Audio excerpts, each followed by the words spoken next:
right, good evening, everyone. Hey, I'm back. I was telling Corey, I said, did you realize that it's been like I guess it's Almost a been month. basically a month since we just had just a regular stream with just me and Corey and Sandy Yeah, sometimes I poking her didn't head even in. think about that. Yeah, I it's didn't even think about that. yeah we've had Kevtris, we had Audie, we had Dave and Duke. Uh, so yeah, it's So here we been are. We're we're back, and there was a moment in time yesterday when I wasn't sure if I was going to be able to make it because my daughter's dance recital was tonight. I don't know why they did this. Why they scheduled a dance recital for kids on a Sunday at 6:30. that is pretty silly. Yes, I mean, needless to say, we my this is like the third year that my daughter's gone to dance, and she switched to a new dance studio this year, and they destroyed any desire for her to like continue with it. Mm. She's like done with it now. She doesn't want to do it anymore. Doesn't want to ever do it again. Oh, I mean, that So was eventually I hit my breaking point with uh with scouts and swimming. mhm. When I Yeah, was a kid, I just couldn't it do just that garbage no more. yeah, and they were I mean the instructors at this place were just really mean. Uh, and it really seems like they just like the nickel and dime you. Mm. Like, oh, you have to buy the sweatshirt. You have to buy the sweatshirt this week. So it was we definitely are not going back there. But I told my daughters like, you're clearly not passionate about this. Like, don't spend all your time doing this, and like, why don't you find something that you're like more passionate about and that you don't want to skip every Monday. She wanted to like start skipping dance class, and she probably missed more than she went to. And like you want to find something that you want to go to, that you want to do every week. Yeah. So that's what I was doing up until now. All right. Well, I guess we may as well go ahead and get started with Yeah, playing. yeah. I Let's talk about this this a little was bit, I guess. we were offered a review code for this game Venture Kid, which we had never heard of, but we don't do like reviews really, but Yeah. you know so we just decided we're going to just stream it. Well, But yeah. I mean, we get a lot of emails saying like, "Oh, do you want a review code? A review code for this game is available upon request." And most of the time, I don't even think about it. But this one was sent to us by FDG Games, who published Monster Boy. And I looked at the video of it. I'm like, "Oh, that looks like it'd be kind of fun to stream." So I requested the review code, and here we are. We're gonna play it. I've just played And like 3 or 4 minutes. But yeah, it's yeah, very Mega Man like. Oh wow, we got a couple donations just now. yeah, we got a 10 New Zealand dollars from Retro Revolutions. Says good day, fellas. Been a while, and looking forward to the stream. Good to have you. Good to see you here. He's been sending us some video the uh, of the Game Boy Color LCD screen mod. Yeah, when I He's first been heard working of on. that, I didn't realize that it has like it's a VGA output option, right? Yeah, I mean, I've been on vacation. I haven't looked too closely, but that's what it looks like. Yeah, I mean, it's something that I believe he said he worked on it with McWill. Right. Yep, yep, and that's cool. I mean, I think that the McWill is. I mean, it's out. I mean, I think Mad Little Pixel did a video. I don't know if he did one on specifically on the McWill screen. I think he did though. Reinstalled one. We also got a $2 Canadian from Zazu. Says hello, sires. Hope you have a good evening. I hope so too. So this game, it very much looks like Mega Man. I mean, yeah, I don't know what the little. He jumps significantly higher. Yeah, I mean, I guess it's definitely higher. I can tell you that it's integer scaled, but not bound to a pixel grid, which that kind of thing always annoys me a little. But it's not very obvious here. Sometimes that stuff kind of bugs me, but they don't do anything like so out of place with it. It's just that sometimes the movement looks really smooth, which is not necessarily a bad thing. But I do prefer 2D games to be bound to a pixel grid. But more important is integer scaling, so it is integer scaled. You know, I haven't looked up the video yet, but I've been seeing something going around about a video about Shovel Knight. That apparently Shovel Knight is like it's like a 3D engine. It's like the parallax backgrounds are like actually like 3D layers or something. Yeah, like I don't even understand. Like that doesn't make sense because everything is like I'm pretty sure Shovel Knight is bound to a pixel grid. So I don't. It's very strange. Oh, we got another New Zealand. Yeah, from Retro Revolution saying it's consoleized, boys. I will send you some shorts on the video when it's done. Today it's portable and dockable as a TV console. Interesting. That sounds cool. Thank you. That's weird. That point floats on the water. I knew it was a trick. I like that. Oh, yeah. I had to test my luck. So it's interesting that you just like instead of like just like collecting that hourglass, it like you can carry it. I carried it. Yeah. I have no idea. You don't even sink into it. You just die if you touch it. If you touch water. It's like Yoshi dissolving in water in Mario Sunshine. Oh, look at this! There's like a little, it's like a little hill. Mega Man don't have that. Yeah, I saw him before there. I have no idea why I'm just like this regular looking kid. He's just Venture Kid. Oh, we got a $3 or $2 donation from Blabler. It says your show is the perfect integer scale. Is the what? Thank you. It's the perfect integer scale.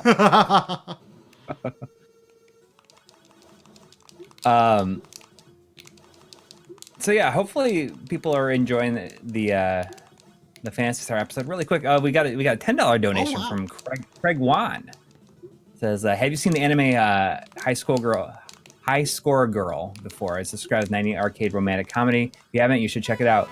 I think you'll love the show. That's the one that's on Netflix, right? Because I really want to watch it. My problem is that when it comes to watching shows, it's I can think of like a lot of other things I'd rather do in the meantime, I guess. And so it kind of comes down to like really like committing to it. But yes, I do want to watch it. Oh, we got Jimmy Hoppa in the chat. Oh wow! So, good morning, Jimmy. So what camera are you guys using to film the TV? It looks so sharp, incredible. Also, I love the Triforce line of TVs, and they're still in business. It's the OBS camera.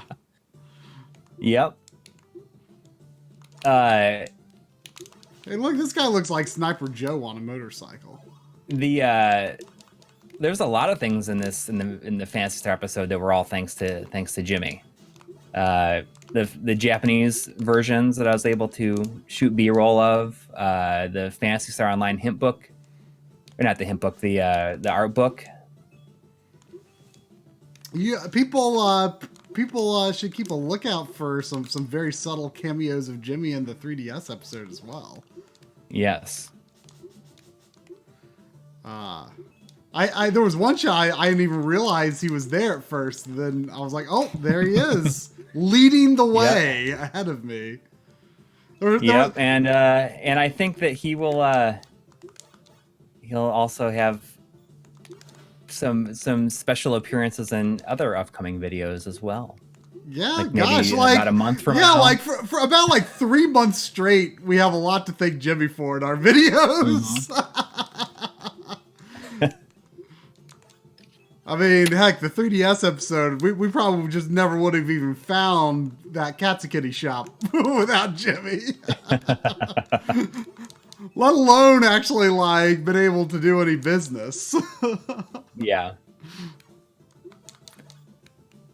So yeah, I'm glad that people ended up enjoying it. It felt like it took me way too long to make it. You were like, I am resigned to the fact that no one is going to watch this video. It is definitely outperforming expectations at this point. Yeah, I mean, I didn't even know what to expect anymore. But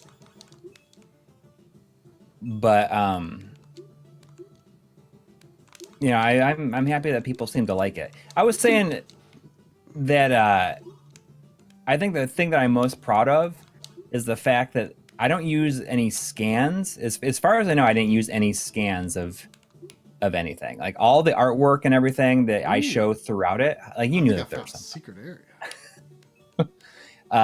Like all the artwork and everything was all like done in camera. Like it was shot off of the wow. There's an NES cartridge. Yeah, this is a. Whoa. Well, I don't know what that was about. Oh, you got you got a boomerang. Yeah, well, I got that at the end of the previous. So I'm playing on it. There was 2 modes, and from when I tested out the game earlier, as far as I could tell, there's classic mode and adventure mode. There's also something called survival mode, which I didn't look into that, but classic mode appears to be like the levels in a linear order, and adventure mode lets you choose the order. Oh, I see. Jimmy, as far as we know, we want to come back really bad, and hopefully we will be, but there's nothing that we know of yet. Strangely, my number one priority, like that I have on my mind of what I want to get, is I want to get a Japanese copy of the original Sonic the Hedgehog. I mean, that won't be hard to come by. No, it won't be. I mean, I almost bought one when we were there, but that's like my number one priority this time. I don't know why. Like it's the only thing I can think of too right now. There have definitely been a few things that have crossed my mind that I'm like, oh, I wish I got that when I was there, but I can't remember what those things were at this point. They'll come to me again.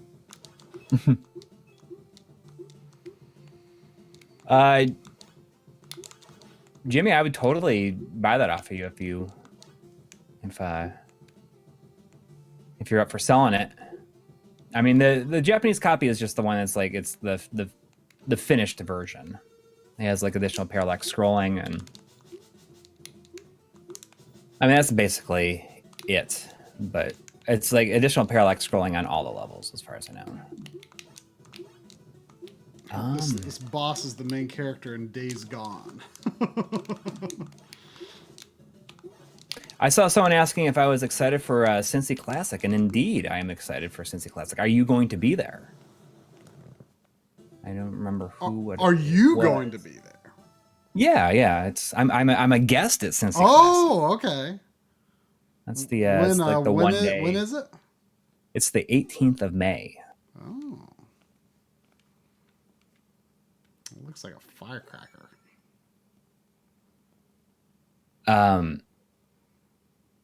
Okay, Slappy McClanahan. I'll see you at Cincy Classic.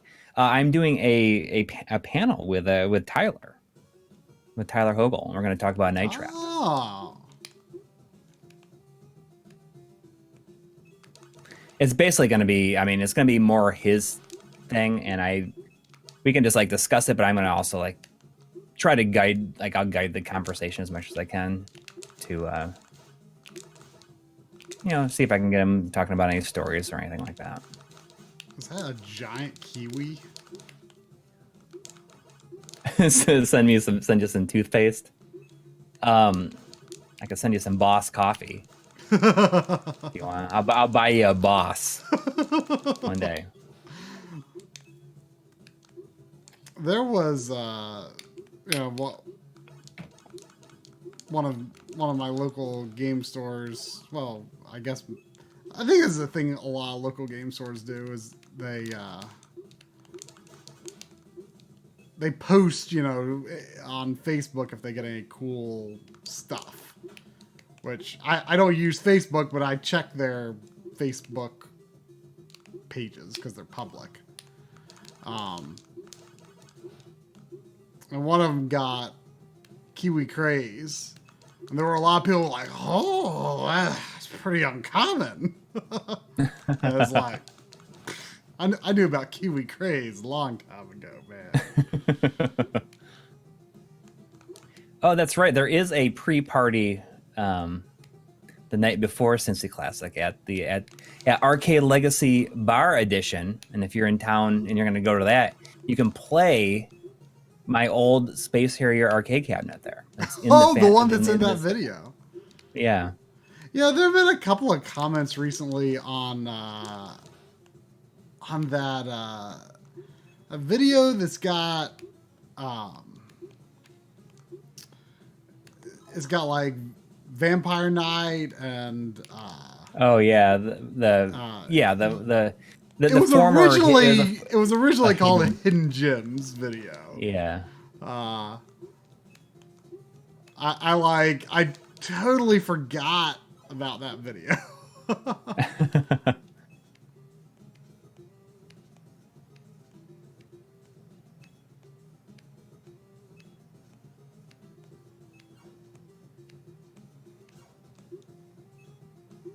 Oh, you have an Arcade Legacy t-shirt, Jimmy?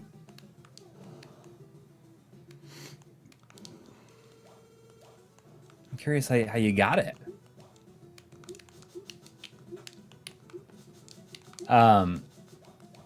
But yeah. I mean, the pre-party there's going to be, and there's also going to be a Mortal Kombat tournament with Master Daniel Pacina, Johnny Cage himself. No Kung Lao with this one though. No Kung Lao.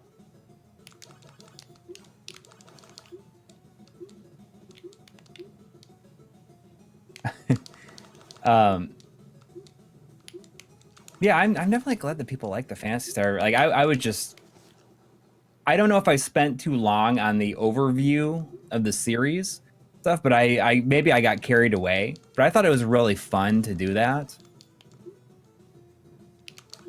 I mean, I don't know. You were pretty burnt out on the episode by the time you were done, though. Yes, I mean, and that was a lot of that was also because I was going on vacation. I had to cram for it, so I finished it last Friday last Friday I finished it. Not just past Friday, but the Friday before that, before I left on vacation.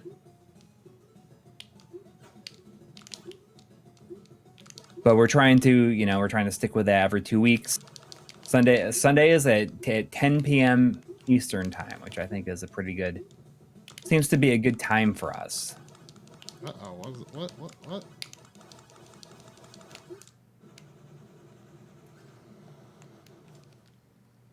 Boss was a little bit tougher than the others. What controller are you using for this? I'm using the Game Boy styled SM30 Oh Pro. yeah, that's what I was hoping for. I was hoping you were using. Yeah, this is going to be like for 2D games. This is all I'm going to use on the Switch going forward, basically. Unless it's a game where you would need to use the analog stick, I would still prefer to use the Pro controller. Like Yoshi's Crafted World, I used the regular Pro controller because that's a game where you really kind of do need to play with the analog stick because it's because of the way aiming works. And I think we got some more New Zealand bucks. Yeah, I was waiting for you to finish before I read it. From Adam Langdon Burnell, donated $5 New Zealand. Thank you. It says, thank you both for all your amazing content. Coury, your adventures with a soldering iron inspired me to fix a couple of old consoles with my dad. Oh. Well, you're probably already better than I am. But I'll tell you one thing. So I modded my first console. I released a video log on to like our YouTube and Patreon supporters of me doing me fumbling through my first console mod, which was something pretty inconsequential. I mean, it was something that's like, if you screw this up, you don't really care. Well, I would care, but it was such an easy, like, low pressure mod that I thought, like, I felt confident that I could do it, and I was able to do it.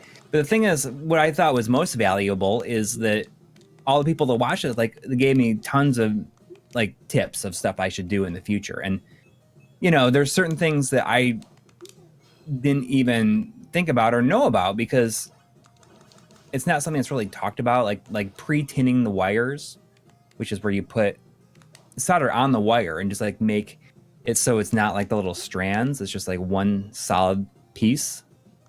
So like I will be doing that in the future. Like I learned a lot from the feedback that I got from posting that video.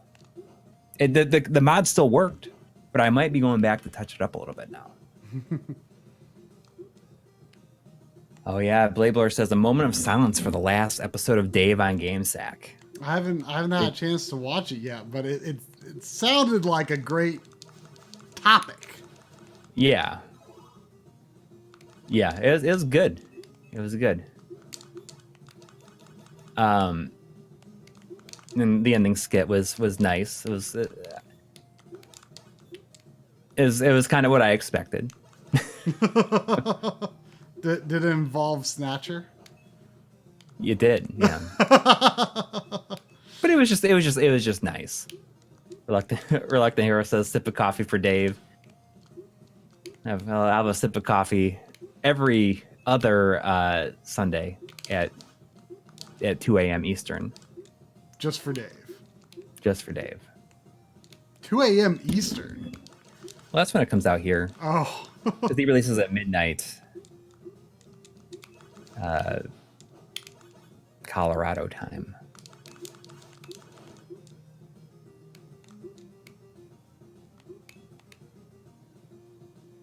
What mod I just did the mod that I don't know if you're talking about what mod I did. It was just a Genesis 3 mod where I re-enabled the ability to play Virtua Racing and use the Game Genie. It was just 2 wires. So too many games this year, yay or nay? I wish it was yay, but we've made like absolutely zero movements. Yeah, we made no real effort, I guess, to go. Not only that, but the week before it is my mom's 70th birthday, so I might actually just go to Florida to visit her for like a long weekend at that time. So just coming back and then immediately doing that a week after. I don't think I'm going to do it.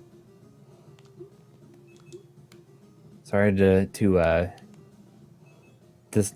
disappoint everybody. Well, we are going to the Long Island Retro. Mm-hmm. Was it Retro Gaming Classic? Is that what it's called? No, it's a Long Island Retro Gaming Expo. Retro Gaming Expo, okay.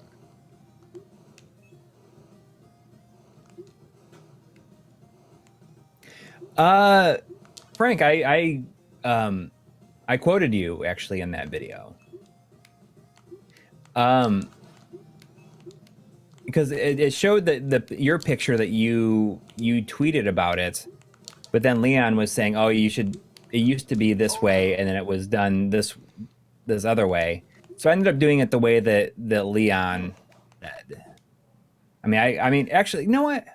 Yes, it was done the way that Leon did it, or that he said, like the specific pins, but it looks exactly like yours.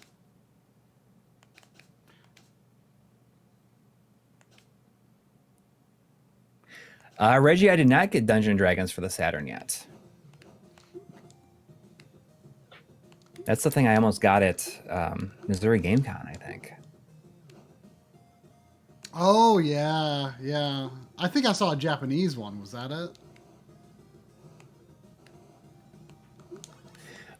Jimmy, if you find an extra one, I will absolutely buy it, because I would love to play PSO online. I mean, you can play the GameCube version with can you just put in like a custom server address or something like that? How hard is it to play on custom servers on the GameCube version? Do you need to have you have to use like any kind of homebrew or anything like that to do it?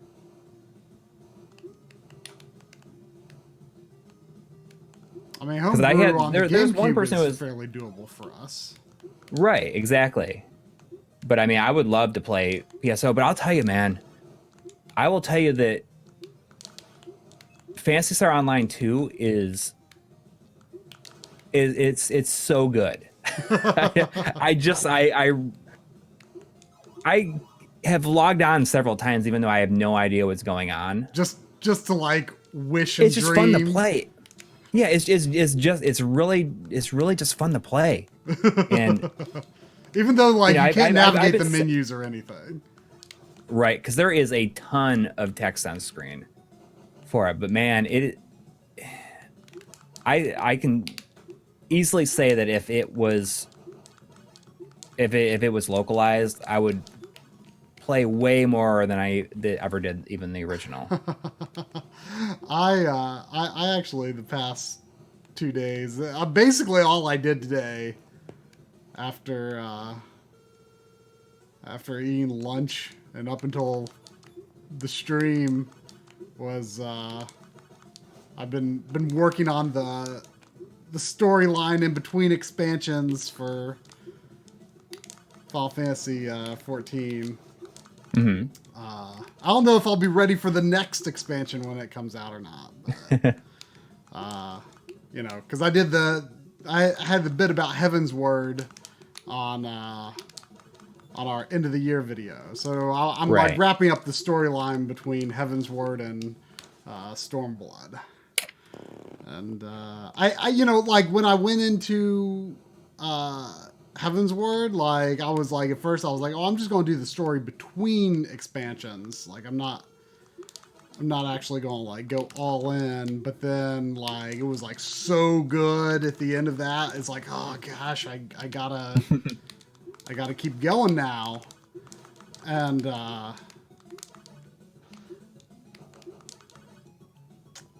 so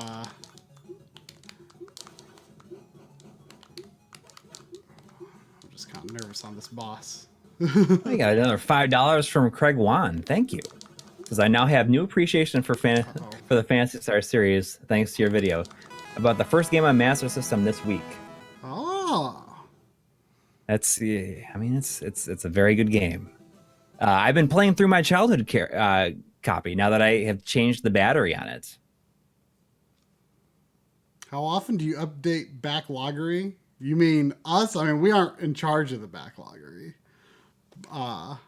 Just the site or our personal? How often do we update our personal backloggeries? I mean, you're very, very consistent. I kind of wait a few days. Well, at times, if I'm like in the middle of a big project, I kind of have a tendency to, like, if I do acquire games, like I bulk add them when I'm done with a project. Mm-hmm. But usually, like, if I, especially if I like maybe randomly do a game store run and end up getting several games or something, like I'll add them, or like when you know if I'm on a trip, I add everything in bulk when I get back from the trip. But when I actually beat a game, I'm pretty consistent of updating it, you know, basically right away. Yeah. I see that that Frank Stresser is saying that he's going to put an FM mod in his in the Master System. I think that's what he said. I'm going to throw an FM mod in mine. What I think I'm going to do is I have a FM mod in my childhood system, but my childhood system has dark video. So I think my next console mod is going to be removing that FM mod from my childhood system and putting it into my other system that has brighter video to use as my main system. I just got a local store had a really nice NTSC Mega Drive 2. And I think I'm going to get triple bypass in that. And maybe a region mod too. And I'm going to like have that and my Genesis 1 hooked up at the same time. Oh, cool. And so I think I'll use it as like my main, kind of my main Genesis going forward. But, you know, the Sega CD, of course, will be hooked up to the Genesis 1. But, you know, I'll probably still use the Genesis 1, but, you know, they're both hooked up. I had enough room to put both of them in my... I kind of spent a lot of time this week sort of hooking up a bunch of stuff that hadn't been hooked up, and they'd gotten unhooked for one reason or other, or some things that I needed to move. I spent... Good seeing you, Jimmy. Thanks for stopping by. Yeah. Oh, geez, we just got two $5 donations. Oh, wow. Jeez, first one is from Bubba D Matt 812, $5. Says grossest game enemy or character that you love to destroy in games. Thought of a tough one. The grossest? I know that you've got a soft spot for the enemies and Alex Kidd that shoot tires out of their butt. Yeah. Yep. I mean, it's one of my favorites. Listen, if you got enemies that shoot things out of their butts, I'm all in. But if your game has some bare butt cheeks on it, all about it. Gosh, grossest enemy. You think about it. I'll go ahead. I'm going to read this other donation here from Quest for Glory Gamer, who donated $5. Thank you. What was that old wood box display and try setup video in the background of the latest Phantasy Star episode? The wood box display in the Phantasy Star episode. Yeah. Box display. Oh, I'm gonna take a look and see where it is.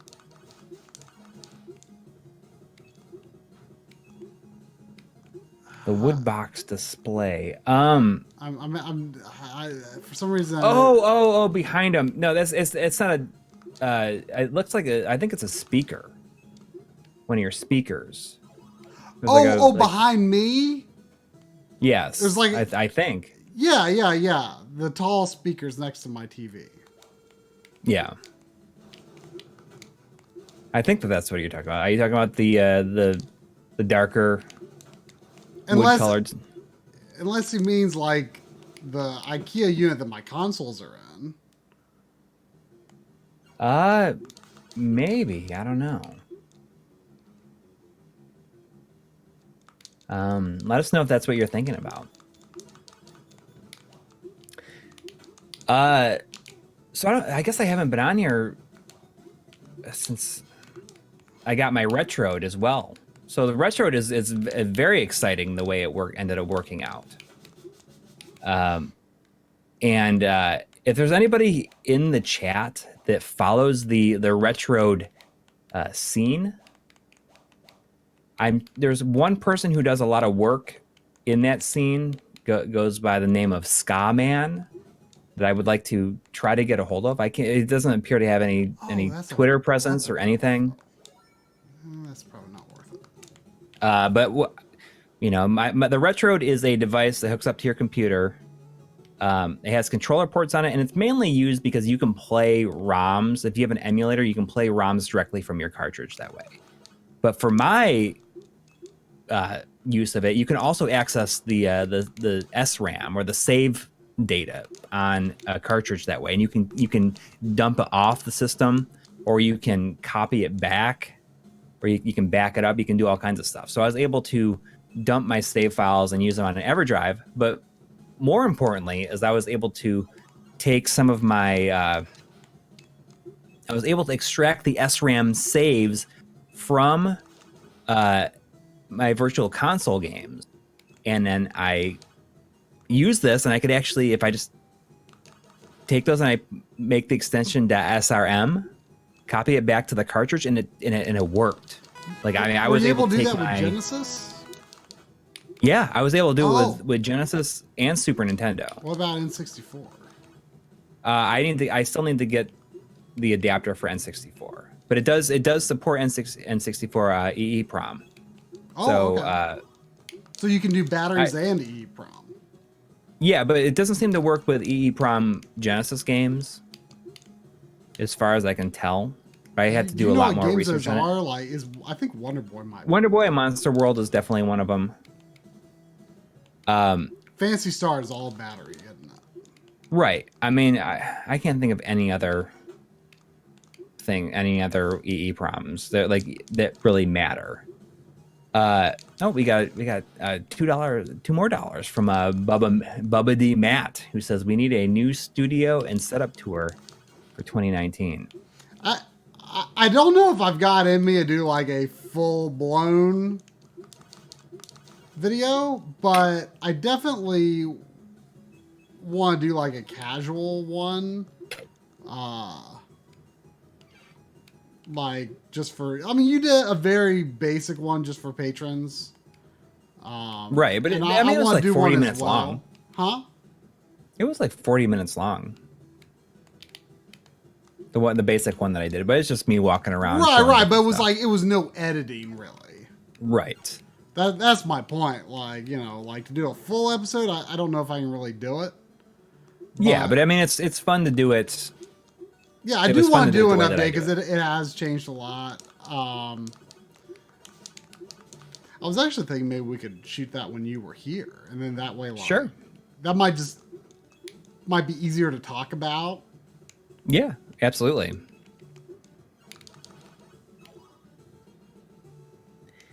But anyway, back to the Retrode really quick. I was able to back up all my saves, and it's been awesome. Took all these virtual console games that I beat and copied them to the cartridge. And I was also I did some different stuff that I thought was kind of fun. I took save files from the Japanese version of Phantasy Star 3 and put it onto a US cart. and it totally works. The only thing that gets messed up is the name of the characters are like weird like text things. Like it's They're not even Japanese. Like, no, it's just like weird stuff. What was interesting to me, I did a similar thing with the Super UFO, with Seiken Densetsu 3. I took a save of the fan translation and put it on my real cartridge, and it actually worked perfectly. It even had our names, which surprised me because I could be wrong, but I didn't think you could actually use those letters for names in the Japanese version. So I thought that was interesting.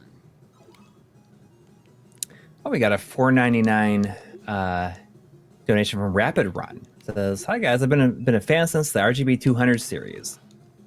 I'm always excited for a new episode. By the way, have you considered a series on repairs and refurbs?" I mean, as I learn more about stuff, I could see doing repair stuff, but there's a lot of people doing better work in that field than I could ever hope to. I mean, Voltar's channel has all kinds of stuff. Yeah, I know that the Spawn Wave does like a lot of stuff like that, and he's just very good at just talking about it in the moment and describing certain things. But I guess you just get good at that kind of stuff when you're doing basically daily videos. I think he does daily videos.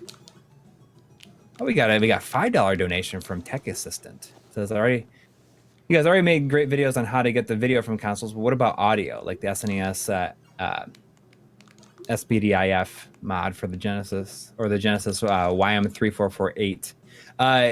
Audio is definitely something that I'm into, even more so lately, and I'm learning more about it. Like the Mega SG episode was kind of me getting into more audio stuff. The thing is that maybe it's just my ears, maybe it's my age, but there's a lot of tones that I don't hear, like a lot of like noise at times. But I think it's just more interesting to compare, just put them side by side and say here they are. This is the difference. You know, I can't probably describe like certain things that are missing from them, but I mean, you kind of saw me do it a little bit in the Phantasy Star episode where I'm like, okay, so the audio is different in these games, where I show like different sound effects or different like music, like the drums in Phantasy Star 2.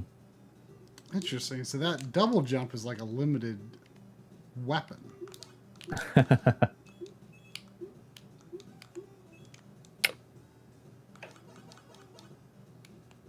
The 3448 is a pretty big difference. Yeah, I mean, that's something I'm interested in doing. There's there's a lot of stuff that what is that that exactly? Which the chip? 3448. Is that I'm really bad on the chip numbers. What is that? That's not one of the real chips, is it? Or is that like an evolved chip? It's not. Like what is what is it? I'm looking at it. Hang on. I do not keep Yamaha, because the 3448, that's not the one that's in the Genesis 2. I don't keep the numbers off the top of my head by any means. It's more low end but less noisy. I mean, that's something like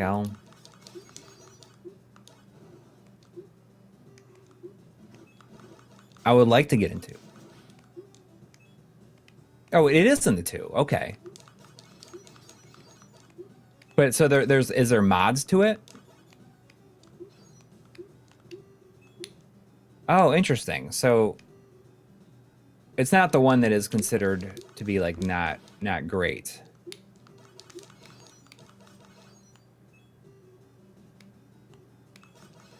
Frank Stresser, correct me if I'm wrong, but you just recently come up with a mod that is lets you use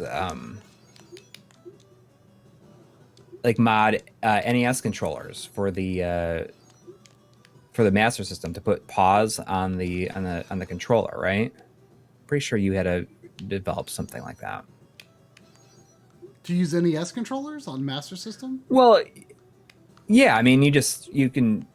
It doesn't use the NES input. I mean, you put a different cable on it, but it's like it actually has to have a mod in the system too to make it so that it'll send.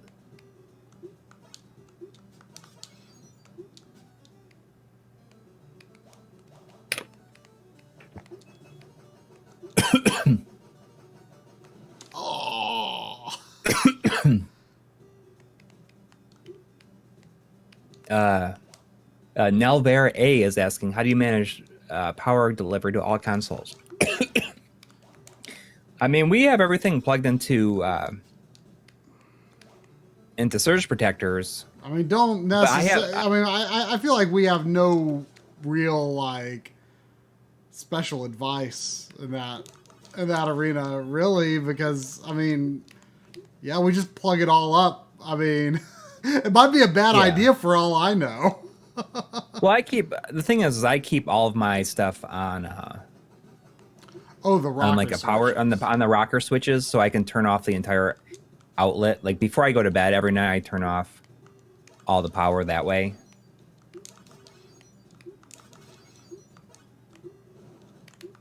So I mean, like basically, I'm not worried about it because it's just not on all the time. I mean, it's only on like when I'm actually using stuff sometimes, or I only have one of them running. It really just comes down to it. Oh yeah, I saw that you have a card to Master System adapter coming. Master System 2, right?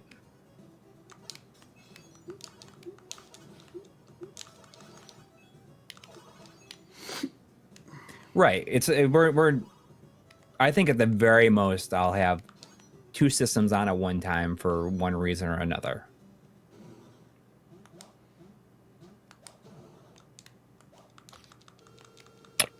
This is a little different.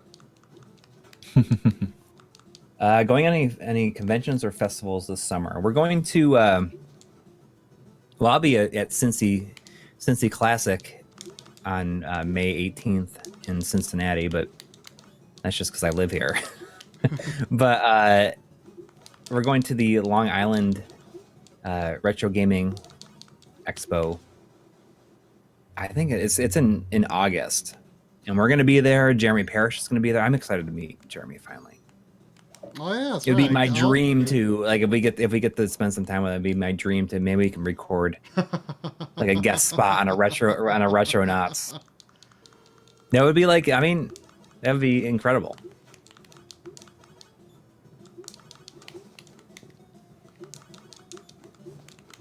Okay, at 26:38 in the Fantasy Star episode, it looks like an old TV behind Try, but yeah, you're right though. I can go to 26. Oh, I know what you're talking about.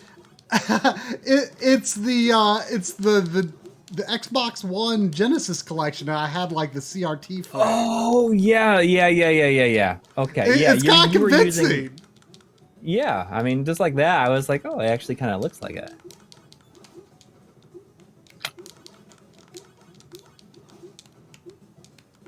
It's just on the OLED though. Whew, that was a trickier boss.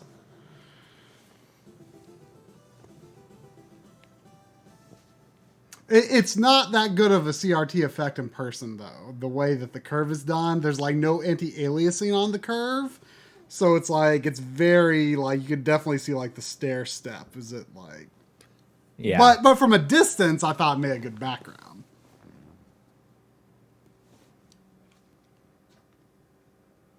Oh, he gave me some sort of something that let me go over spikes, I guess.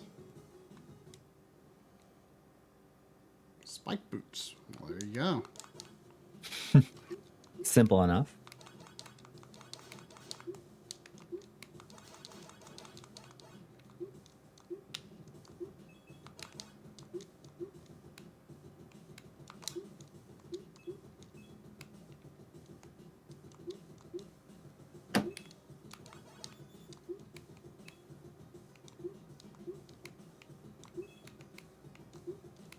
But yeah, I mean, get started on another episode tomorrow. I'm kind of excited about something that's not going to be nearly as much work as this Fantasy Star episode was. Obviously, that's what you say. No. Like this is not going to be like that at all. It's like it's going to be like a lower pressure episode. Yeah, and it'll involve a lot of game playing while you're riding. Yes. So that'll make it fun. Yeah, exactly. I think it's going to be fun. That's good because, once I finish with that'll be out 2 weeks from today. And then, as far as we know, like the episode after that is going to be the thing that we made in Japan.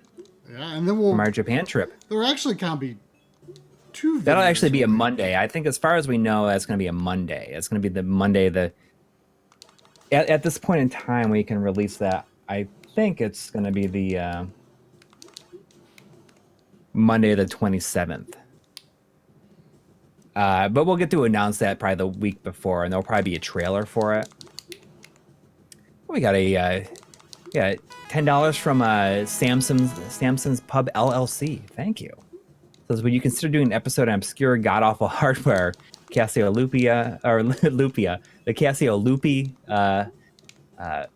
I assume the Bandai Pladia Amiga CD32. If you only focused on good games, it'll be a really short episode. I mean, if anyone like loaned us like all of the hardware, games, and any other oddities that would be necessary to make episodes like that, I'd totally be interested.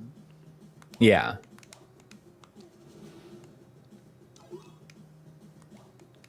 I mean, I think it'd be pretty neat.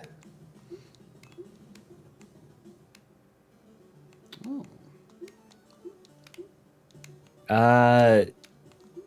Dan Sigrinfedo said, if I ask this often, what do you guys recommend for flash cards? Any specific brand for SNES and NES? Generally, I mean, we generally go with EverDrive stuff. I mean, I know that there are cheaper alternatives out there. Just like stuff you can find on eBay and stuff. But I mean, I know there's like, you never know if they're completely electrically sound. I mean, even in some cases, that's always like kind of been a problem with older versions of a lot of EverDrives, and newer versions of some of them too.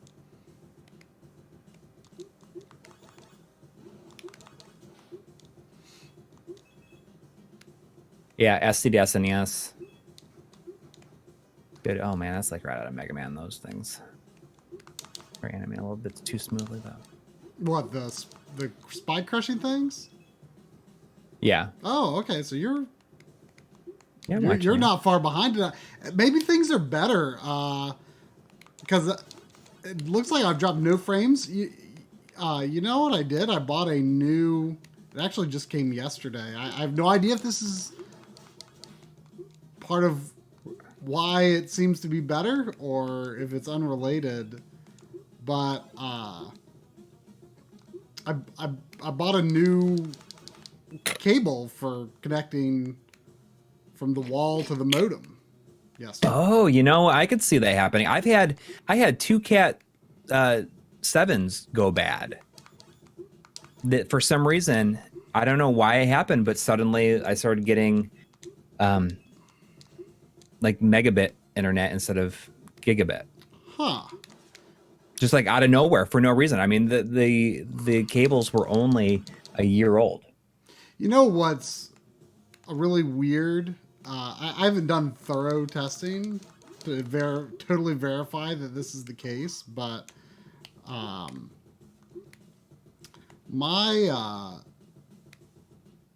don't think the Ethernet port on my PS3 works anymore. That happened to mine. I mean, Really? my white PS3 Slim, just the Ethernet port just died.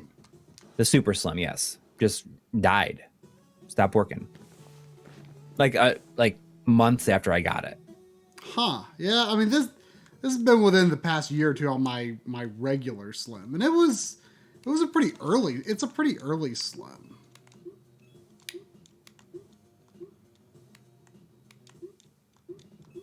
Yeah, that's kind of crazy. But yeah, I mean, you know, it's past the system's generation. I don't care if I'm just using Wi-Fi, but it's still Right. kind of weird. It is. You know what I've noticed about my Super Slim? I mean, not my Super Slim, but I got a Slim like a year and a half ago, like a regular Slim to use as like my main one because I as far as I know they're considered more reliable. Right. And it's not huge like the fat, and like I like the disc mechanism better than the sliding top. Not that the sliding top is bad. I just prefer, I don't know, like the drive on there. But one thing I've noticed whenever I'm using it, and I don't know if yours does this, but the system just makes like a lot of noise as it heats up. You can hear like the plastic kind of going, it like will go, you know, it's just like, yeah, when something is like cold and it gets warm. Yeah.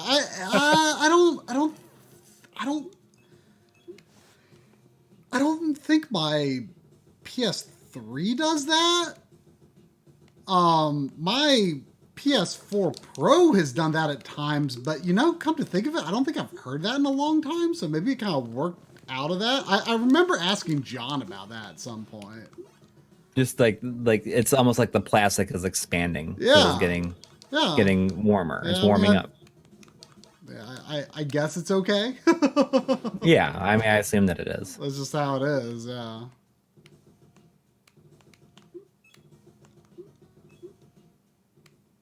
Oh, for super. Oh, there was homebrew has been achieved in the Super Slims. I would probably install homebrew on my Super Slim.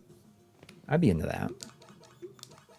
I mean, other than, How difficult is it to install? I mean, my question is, how useful is it? I mean, Right. Whoa. What's going on there? what? Oh, You're riding like that standing. spike? Yeah. I don't know. It was a little weird looking.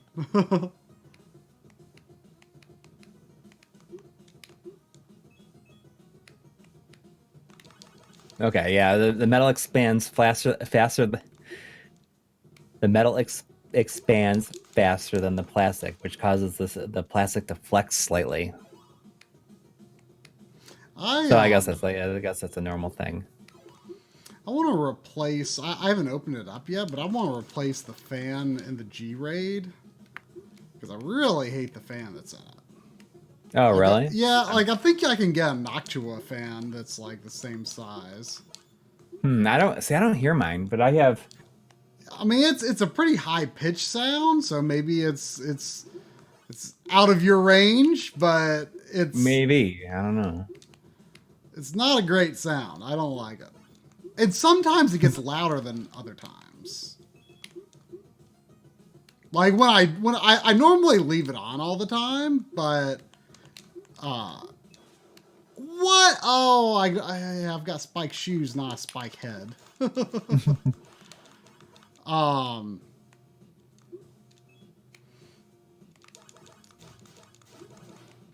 But yeah, so I normally always leave it on, but if I hear that, if it's louder at night, then I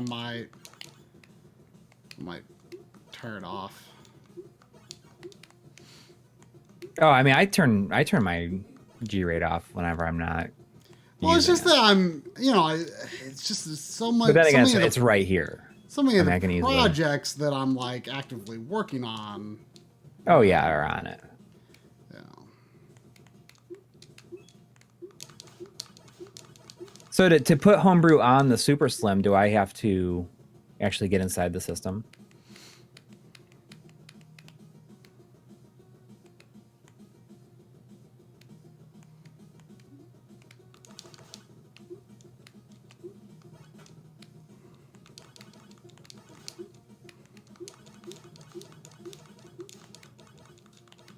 That's all done through software. Okay. I mean, if it exists for the Super Slim, like I would definitely install it on my Super Slim.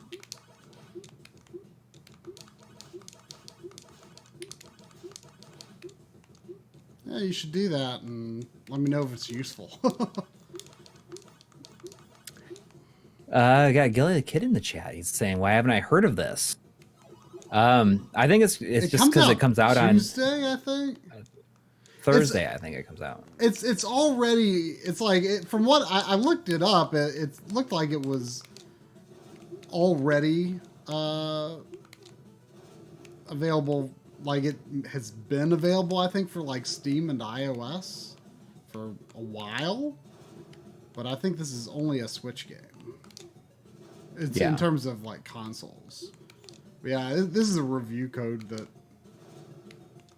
you know, like you said, we normally like. Well, they said if you own any of FDG's other games, you get if you own any of their games digitally, you get 25% off it, I guess. Oh, well, it's like $10, right? Yeah, if you own Monster Boy, Ocean Horn, or Blossom Tales. I don't know what Blossom Tales is. I remember seeing it on their website, but like, does that count if you've got physical? No, it's digital only. Okay.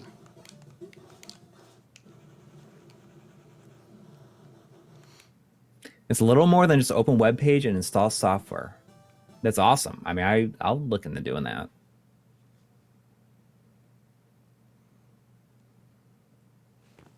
Something I really want to do is get a new DualShock 3.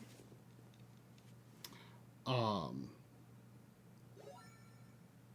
a shield. But you're saying that they're kind of hard to come by. It's hard to they're hard to come by, and it's also hard to be sure. Like I didn't realize like pirate DualShock 3s are like apparently a major issue, like to the point that Really? yeah, to the point that like I'm like scared of even attempting to buy one on eBay. Really? Yeah. Because I really want a fresh DualShock 3. Because, like, I mean, I've got, like, a couple of lightly used black ones, but I really want, like, a colored one for my main one. You know, considering I don't even play PS3 that much anymore, like, it should really last me, you know?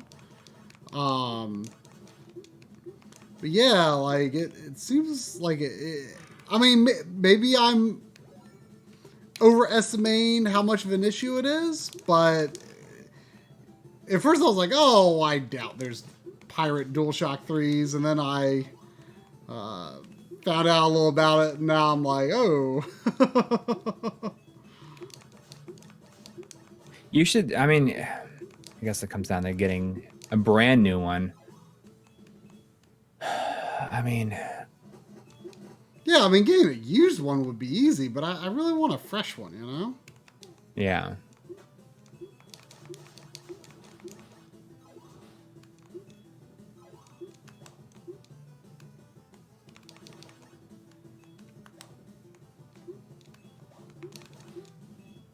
So I guess Blossom Tale is a Link to the Past style Zelda clone, and it's great.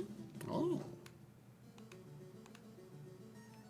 What device did I use to capture the footage for the video game commercials of 1994 video? I have a VCR, DVD VCR combo that has built-in upscaling and HDMI output. But one of the reasons that looks so good is because the material, like the source material, was in such good shape. It was all those, each episode of those were recorded at SP, so each tape is like 4 hours, or holds 2 hours. So it's like one episode of Headbangers Ball per tape.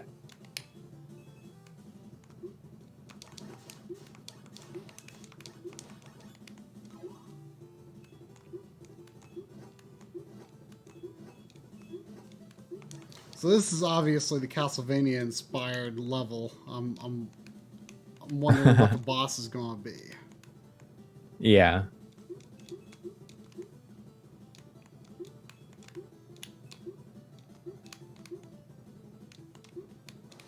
Yeah, I wasn't too sure what I was going to think of this controller at first, because like the D-pad and the buttons are like higher up on the controller than a real Super Nintendo controller. Mm-hmm. Well, you know, that was just like from picking it up and feeling it with my hands. I'm like, ooh, I don't know. But then, like, once I actually started playing games with it, like, I just didn't even think about it anymore.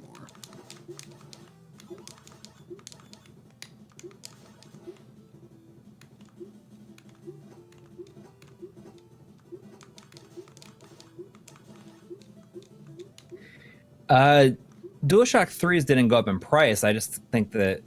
Well, they're rare. The fakes are rampant. I mean, fakes are rampant. I mean, it's a limited supply item. I mean, I seriously doubt Sony's making anymore. You know? Yeah. I mean, you can't just go to Best Buy and buy one anymore.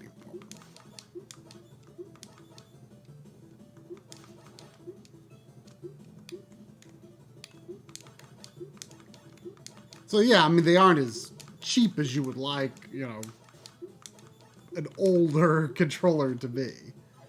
Yeah. Gerald Martin says, have you ever used the VCR to PC unit?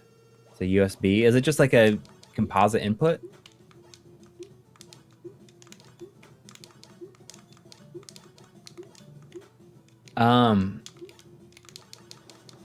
ABO Hiccup says, will there be a video about RetroArch and other emulators for PC, Macs, Linux, iOS?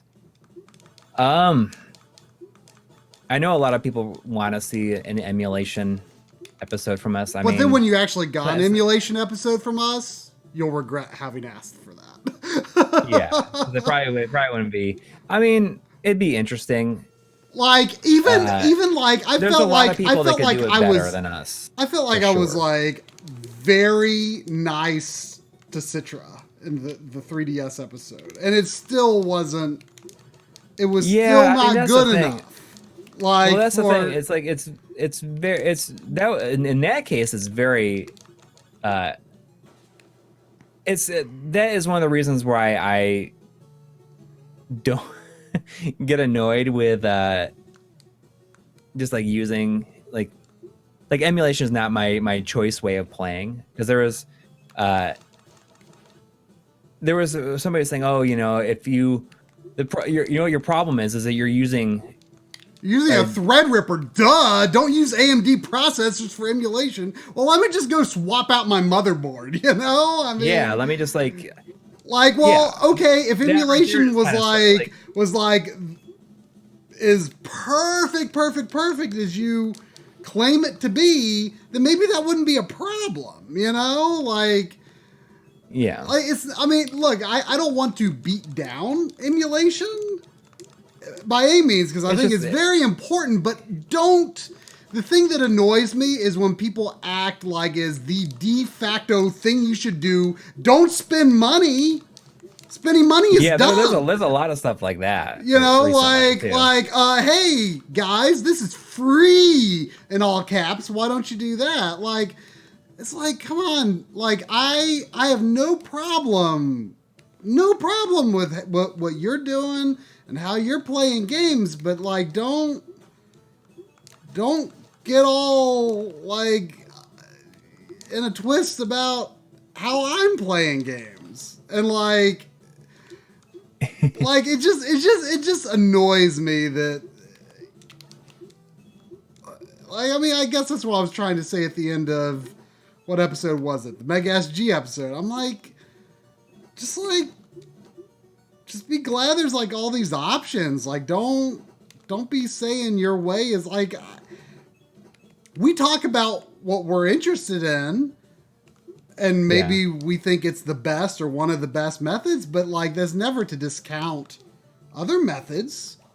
Like, I acknowledge the validity of all of them, but emulation is just not something that I, you know, especially, you know, like unofficial emulation, like, it's just not something I'm well equipped to analyze in depth. I mean, I respect it, but it's a whole, I see it as a whole different rabbit hole. And like, you know, what we were talking about with the Phantasy Star video earlier, and, you know, people were like, you know, there were a couple of comments that like, why are you so hung up on official methods? And it's like, well, for us, those are the ones that are interesting to look at. So like, our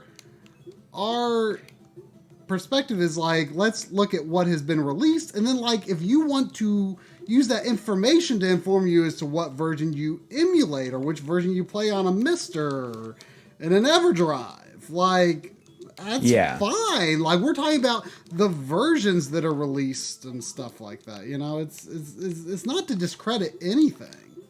Right. And I think that's doing, there was a comment saying, you know, why are you so hung up, like you said, so hung up on official methods? You know, it's for these episodes are about the game. It's not about the platforms. It's about the game. Oh, that guy was really. And if it was about like I'm not going to sit there. I'm not going to try them on every single emulator that exists. I'm going to play the games that are emulated through the methods that Sega has hired people to use with it. And that's not to say that, you know, I mean, a lot of people, you know, make the argument that unofficial emulation is better. And I'm not going to make an argument one way or the other as far as that's concerned, because I honestly don't know. But what interests me is what are the official methods, and then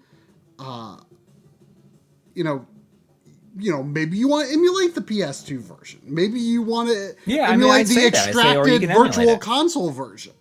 You know, like with Monster World 4. Like, that's a great example. Like, yeah, and I think that's just like the misconception of what those, like the videos that the Fantasy Star episode is meant to be, because it's more about the games themselves than it is about the platforms. mm-hmm. Because if you're just going into the platforms, I'm not going to sit there. I'm like, I really had to cut back certain things during that, because I mean, like, these are not RGB episodes on these systems. Right. Like, you just know, hit the basics of like, what did this system bring? And not only that, but like before? For people watching all of them, it's going to be like, oh, here's the part where they're going to talk about what the Super Nintendo can do. Yeah. Here's the part where they're going to talk about the Genesis.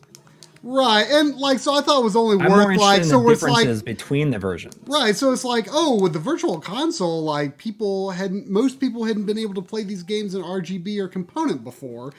You know, when they were growing up, they probably couldn't play in RGB. So yeah, you know, but you know, it's the video on them is dark compared to playing. Right, and what's interesting about that too is it's like different on a game by game basis. So it's not just like this blanket statement about how Genesis games look. It's also about, here's how Phantasy Star 3 specifically looks, which is different from the others. So that's interesting because it has more to do. Yeah, I mean, it's on a game by game basis. And that was something that was surprising to me. Yeah, me too. I think that was not, because a lot of people talk about. I don't know why he died there. I have no clue why he died. But I mean, so that's just kind of what that is all about, and why we have chosen to take that path for those episodes. And you know, like, but at the same time, I did talk about certain things can mainly only be done via emulation. When I talk about like the retranslations or the difficulty hacks, stuff like that. You know, you can use like EverDrives on real hardware, or you can play them in emulators. And I say that too. You know, you can emulate this stuff to do it. Right. And for like many people, I mean, that's still not good something enough. that we did not do in the Castlevania episode. That I thought, oh, you know, it'd be interesting to have a little segment about these versions. Because we probably got away with it more easily in the Castlevania episode because there was fewer versions to analyze. Right. So, like, but with this, like, you're talking about emulation left and right. Okay, yes. I think I know what's going on there. I think there's just like that's not where I'm supposed to go anyway. Like maybe there's like a spike at the top of the screen. I'm not sure.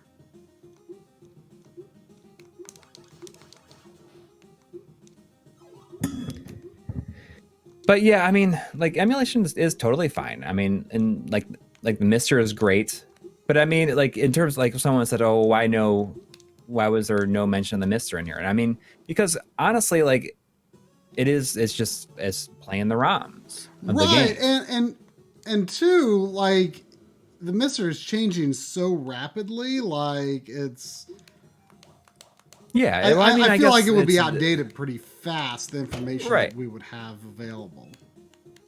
And the only reason I think I mentioned the Mega SG is because I only mentioned that in relation to the original cartridges. Right. So, I mean, the way... I mean, if someone wants, like, in my head, like, what my mental breakdown of what I personally am interested in looking at, like, I feel like this isn't something that like I vocalize in a video because I feel like it wouldn't. There's no easy way or clear way to put this, and I don't think a lot of people would necessarily think in these terms. But for me, I'm interested in the original cartridges. How can I play those original cartridges? Then what are other ways to play on original hardware, and then what are the official versions released? But less so, how can I unofficially play these on a way that isn't original hardware? If that makes sense?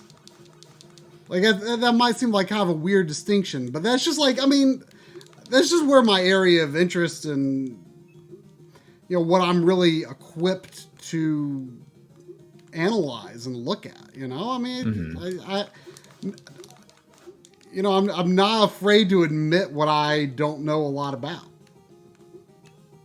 Right. Yeah, I have no problem admitting when I'm wrong about something as well. I mean, that's why I went to great lengths in the 3DS video to be like, hey, here's this emulation thing that we're going to look at more in depth than we really ever normally look at a PC emulator. And,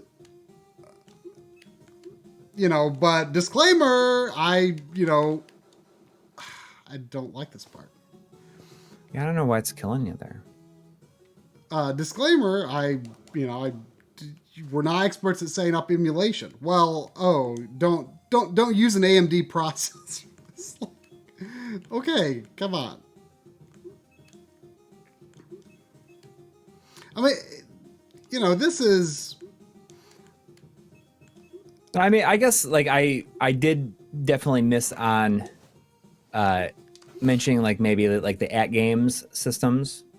I thought about it at one point, and then I realized that it'd be, like, $65 to go get one. I'm like, I'm not going to go pay $65 to see how the built-in version of Phantasy Star 4 sounds or looks and sounds. Yeah.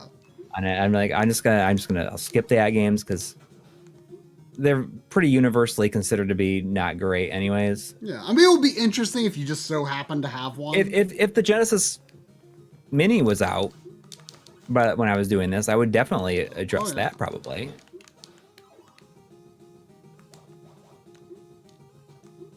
Can you? Oh, so you can just.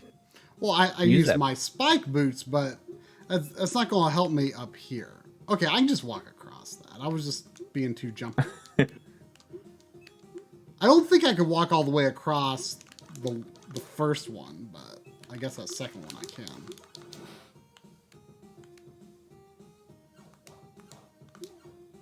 $65 just to hear that audio quality. Yeah, my second favorite part of the episode is probably the Dreamcast audio comparison, because it's I feel like the audio quality in the Smash Pack just gets funnier every time I hear it.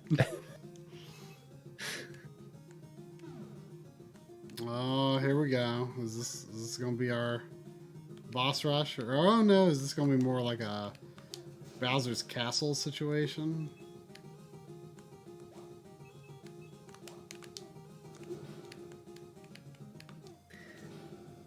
Kathleen Delcourt, I totally agree. It's just that, Right, I mean that's something we've tried to state more clearly, I think, and especially in the Mega SG episodes, like it is a sort of emulation, but like it has nothing to do with saying one thing is better or worse than another, I guess, Yeah. I mean, generally we try to stay away from saying one thing is really, really bad unless it's like the Sega Smash Pack on the Dreamcast. But I mean, maybe some people had their first experience with the game that way. Yeah, and then they want the Mega SG to emulate the Sega Smash Pack. Yeah. I doubt that's even technically possible.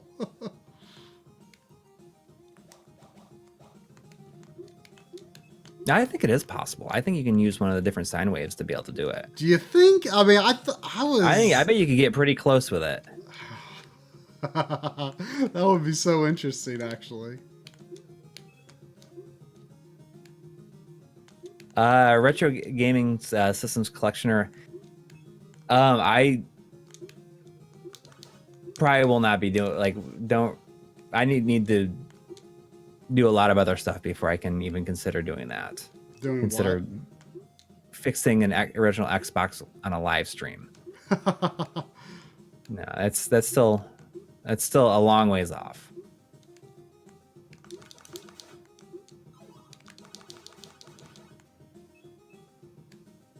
ABO hiccups. I've not used an Easy Flash Omega, so I can't comment on its quality.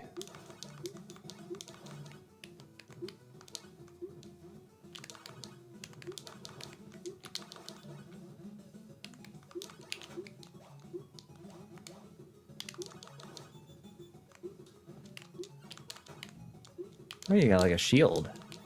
Yeah, I mean it's a sub weapon. I'm not using it very well. Yeah. Oh man.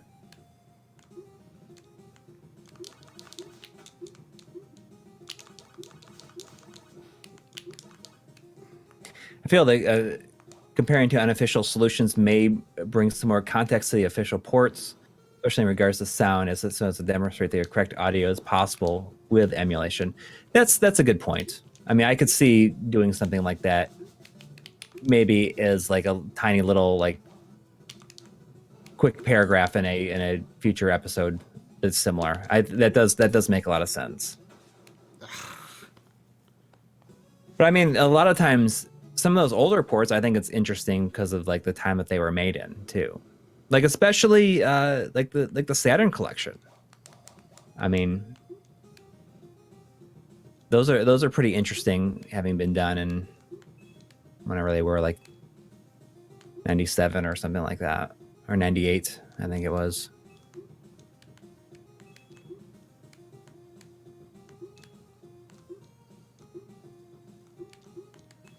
We've both made mistakes recently where we did our comparison labels incorrectly. And like I feel like that's like becoming a real problem for me, because like I just like don't even see it anymore. Like once I like start editing an episode. It was only in one of the three comparisons that were all in a row. It's just that I guess I just put it in the wrong window. Yeah. Well, it should be obvious if people are understanding what you're saying in terms of like what it's doing, like they shouldn't be confused. Right. I mean, I have fixed it, and I also spelled Rieko Kodama's name incorrectly in her lower third. I put the E before the I, and I fixed that for, you know, I uploaded it to Amazon Prime, and it'll be both of those things will be fixed in that version. But until YouTube eventually has a re-upload feature, which it never will, probably. Right. I mean, Vimeo does it. I think is awesome, but they're more geared towards the video professional. I mean, like, is there even monetization on Vimeo? I don't know how it works, honestly. Video about dumping ROMs from physical cartridges and virtual console legality without downloading ROMs from the internet right now. Nintendo's taking all ROM sites down for piracy reasons. I mean, I could see putting something a little bit like I'll mention that in the Retrode episode, but the Retrode thing is going to be about the save files. That's like really. I'm strangely passionate about save files right now. I don't know why, but I mean, you've always kind of been. I have been, but like recently I've been really become extremely passionate about preserving save files, restoring save files, transferring save files, backing them up. Mm. You know, it's like I'm weirdly like into it right now. It's kind of silly.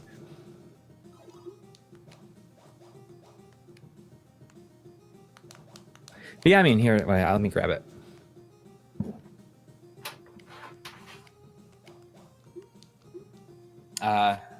This is the Retrode right here. It's just like a little thing. Okay. And it just like opens up and the cartridges go in there. The cool thing is you don't even need any software to run it. Really? It plugs in USB, and it just like the game shows up as it's almost like you plugged in a USB drive. It just shows up as a drive on your computer. So how do you dump then? You just use Windows Explorer to copy it and paste it. What? It can't be that easy. It is that easy. What? It blows my mind that there's no software. There's no software. It So has you just a, like you can literally put a game in there and just like click and drag and you've dumped your ROM. yes. What? Like you don't have to like identify like what map, like can it do like complex mappers and stuff? Well, that's going to be about your. That's going to be up to the emulator that you're running it in to deal with that. Oh, okay. Well, don't you? But like on the NT Mini, when you're using the copy NES, like you don't have to do this on like Super Nintendo, but for NES, on the copy NES on the unofficial firmware, there you have to select a mapper when you're dumping. Oh well, there is no, as far as I know, there's no NES support for this. Oh, okay. I'm not sure if anybody is working on an adapter. I like if anybody in the chat like follows like the Retrode scene at all, and like you know is involved in the Retrode scene. I would love to talk to you about it. Right, because I mean, there's probably so Well, one much thing is that we don't even know about, but you know, we're going to do a video where that's going to be a major part. Right, and not only that, but I mean, there's a lot of other stuff. I'm gonna get the plugin add-ons for the Master System, N64, and Game Boy. But there is right as it is, it does not support games that like Super Nintendo games that use the SA1 chip. Like they won't show up. But somebody like made an adapter that will work. That will make it so they work. Oh. But it's like kind of a homebrew thing, so that I don't think that they're available to purchase. But there's a guy in the scene that I really want to get a hold of, and he's the one that kind of makes a lot of stuff. And he just made like an adapter for the Virtual Boy that will work, Wow. will work with it. So he's like, he goes by the name of Ska Man. So he's the one that kind of is like maybe the main guy in the scene right now, because I know the person who originally made it does not do anything with it anymore. Even though this is, I thought this was a new Retrode though. I thought it was like a new model. Well, no. I mean, this is the Retrode 2, but I think that the Retrode 2's been around since like 2014 or something. Okay, well, like there was like I guess I'm just confused because I thought that Retrode was like not available anymore. Now all of a sudden it is. So I thought that was because it's the Retrode 2.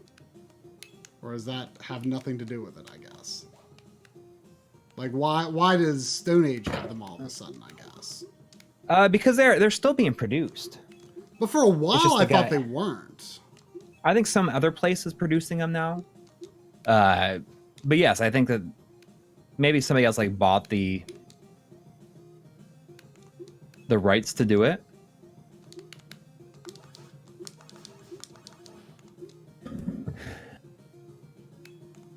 But yeah, I mean, I want to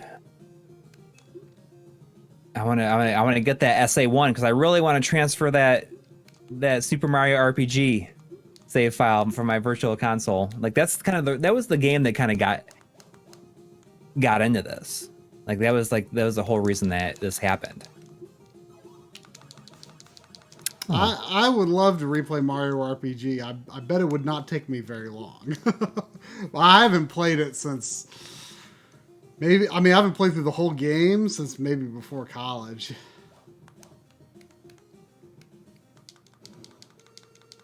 Yeah, I mean, I don't really have a desire to play through again.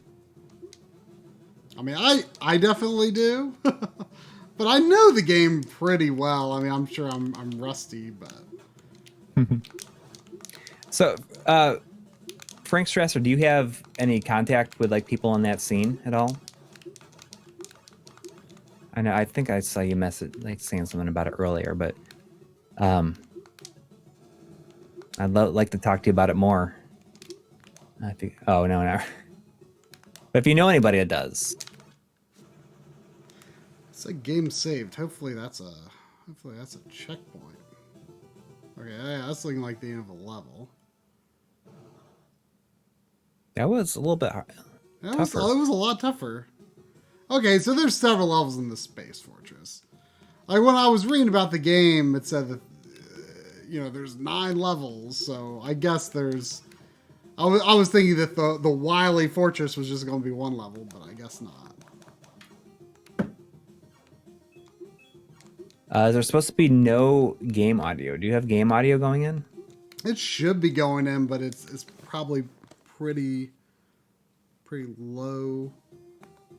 Yeah, I mean it's showing actually pretty good levels. It's happened before where for some reason I'm getting levels, but it's just not going out to the stream, even though it's not muted. So I don't know. It's getting levels. So I fixed that by either restarting OBS or restarting my computer. I don't want to do that at this point. But I'm surprised to hear that there hasn't been game audio.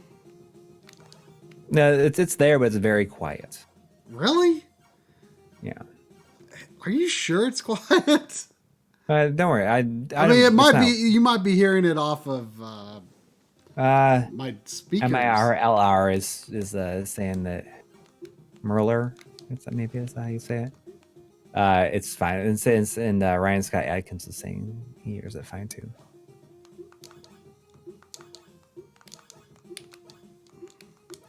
I gotta go to the bathroom. I'll be right back. Okay.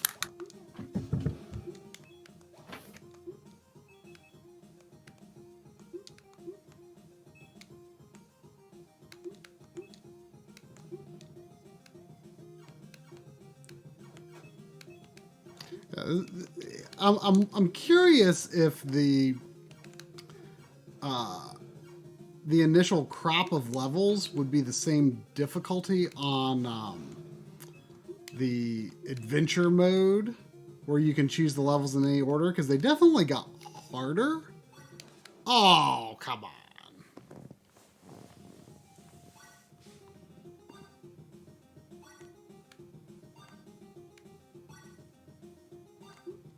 It definitely got harder as the game went on.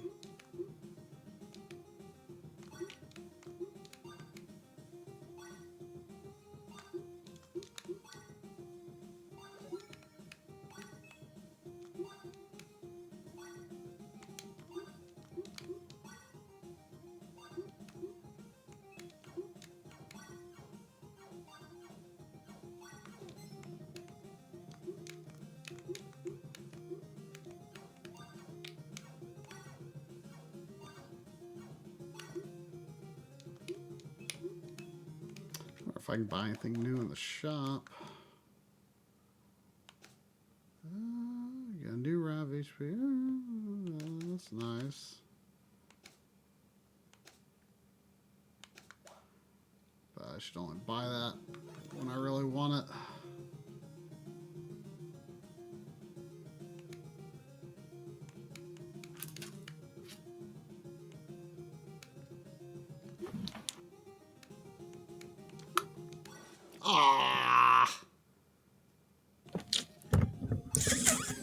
All right. So I went to when I was in Myrtle Beach last week. I went to Player's Choice in the Myrtle Beach Mall. You almost bought a. I almost bought a Alicia Dragoon, but there's no manual with it. So I was like, I would have bought it. Really? Well, I didn't. I did. They did have a number of issues of Nintendo Power, so for like $4 or $5. Which ones did you get? Yep, Darius Truxton. I went there because you recommended it. I did not play anything in the arcade. I got 2 issues of Nintendo Power. I got this one right here. Has Secret of Mana on the cover. Okay, I don't have that. Oh, is that Flammy on the cover? Or yeah, well, it's like a horror. Supposed to be Flammy? It is. It's supposed to be. Yeah, it's kind of weird. Yeah. Okay. And I got this one that has Illusion of Gaia. I've got that one. Someone in high school gave me that. issue. The Illusion of Gaia one? Yeah. Yeah, I mean, looks like it had, oh, look at that. It has the poster with it too. The poster's Earthworm Jim, but it has a fold-out map of Final Fantasy 3 in it. Oh. World of Balance or Illusion? Or Ruin? What's that? World of Balance or World of the Ruin? world. Yeah, it's both. Oh. Yeah. Gerald Martin, Roanoke, Virginia for Game Junkies, or Blacksburg for Super Game Station. Have you ever gone to... Troy and I went to Lost Ark in Greensboro, didn't we? Yeah. That's what we stopped there when we came back after we shot some stuff. After we shot the Limited Run Games documentary. Mm-hmm. Yeah, that's it the only was time almost I've been, 3 years ago now. Yeah, that's the only time I've been there. That was... We went there right before we went to the place and scored all those PVMs. Yep.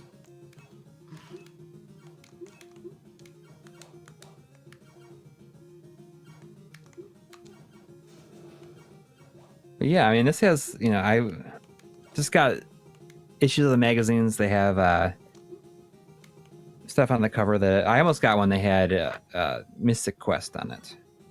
Wow. Or, yeah, not Mystic Quest, Magical Quest, the Mickey Mouse. Is it weird that Oh, really quick, we got a $2 donation from JF who says Last Armageddon on PC Engine CD has a sick battle theme. I'm not familiar with the game. I'll check it out. Is that an RPG? I don't know, Last Armageddon. I mean, it could go either way. It could be a shooter or an RPG. It's a sports game. Is it weird that I see this dark green background and my mind is like auto filling in jail bars that aren't there? Yeah. That's a little weird. It's like that color is like triggering my jail bar sense. It's an RPG about demons fighting to decide who takes over the earth after the apocalypse. That's kind of cool.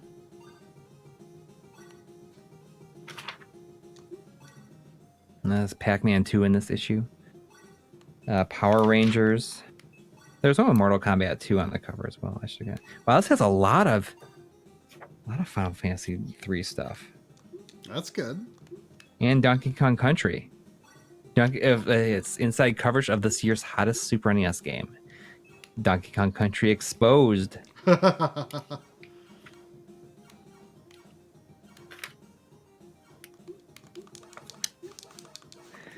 So yeah, I mean, I'm not big on Nintendo Power, but I will.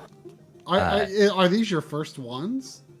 No, I have some other ones, but I just got these because I felt like I couldn't go there and not buy anything at all, period.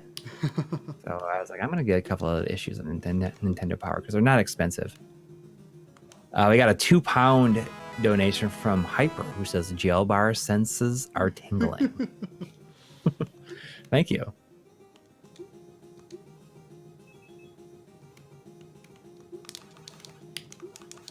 There's some decent game stores in Greenville, South Carolina too. I do IT for a friend of mine who lives there.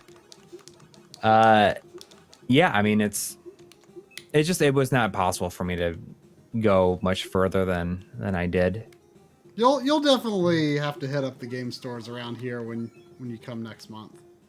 Yeah, for sure. Oh wow, is this the last level? Yeah, it's Tech Love.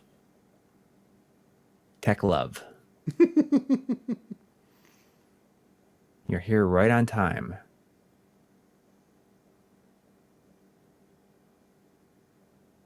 He basically is Mega Man without a helmet on. Yeah.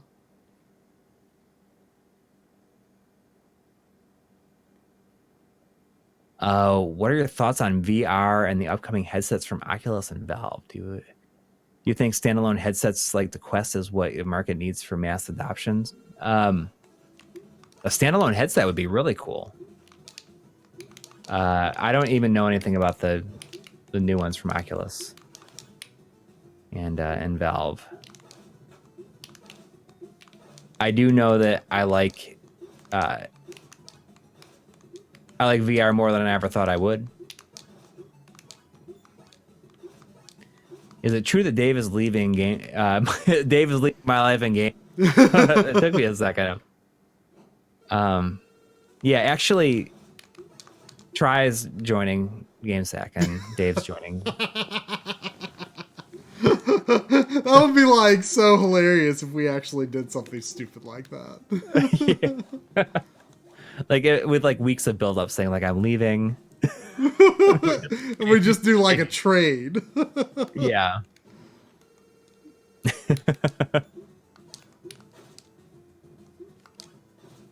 Do it for one episode. I mean, that would take some serious planning. That's not just something that just happens. Like we'd have to go there and well, we'd have to like one of us would have to go there for sure, but we could do it the other way. Whoever's gonna come on our show wouldn't have to be there. Yeah. It would be funny. That'd be pretty good.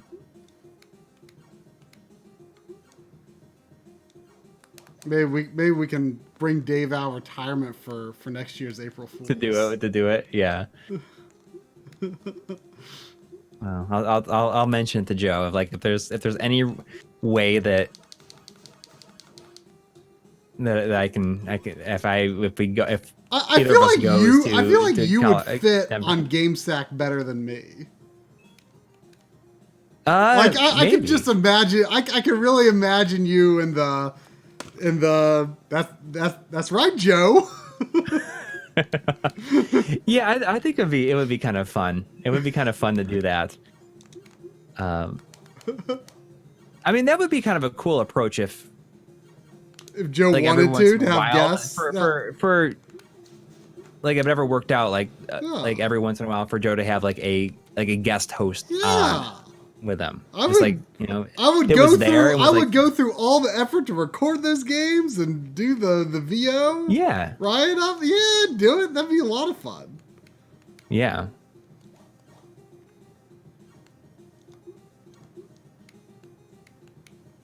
Just it would just be like every once in a while thing.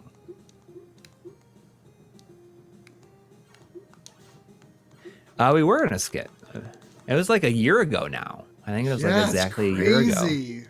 Well, that's when we shot it. Yeah, it was like a month or two later that the episode actually came out. It's so crazy to think how long ago that was. I can't believe I know. It's like, yeah.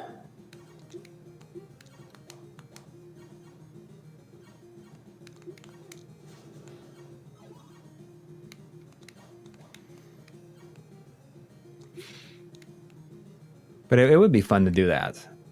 I mean, like if I was ever there, like I would love to record like a.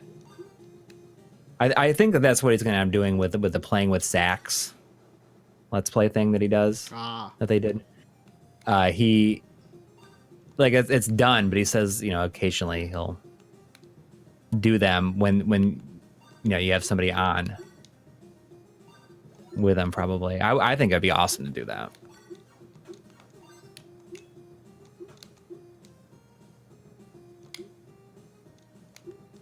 Why do you choose to use it there specifically? What? Well, I mean, I can't hold on to it. I can't hold on to it forever, and that laser feels like it's almost definitely going to hit me.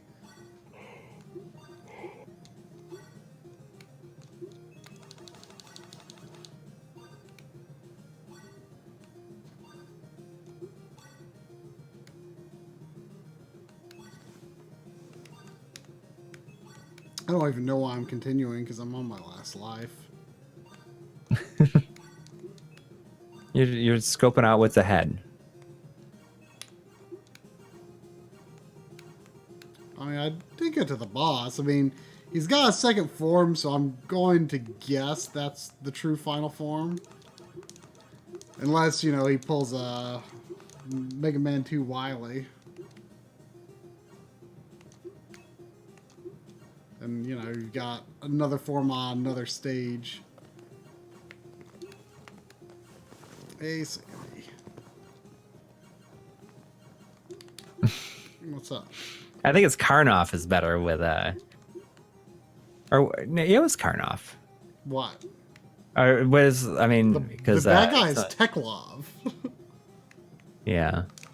Mishby is saying Rygar is better with composite than RF. I'm pretty sure Rygar would have been my second choice after Karnoff.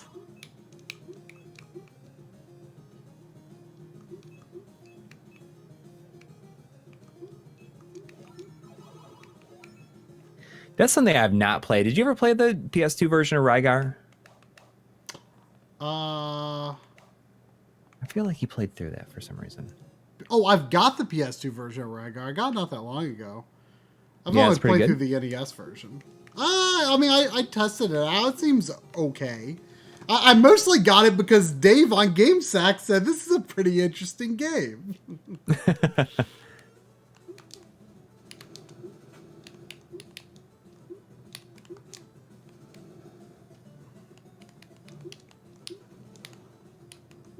I need to learn to let this guy jump over me. I'm not familiar with Ross Scott of Accursed Farms and his War on Games as a Service.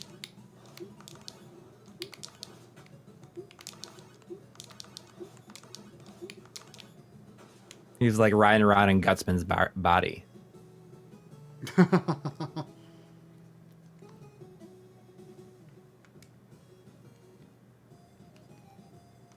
Please continue.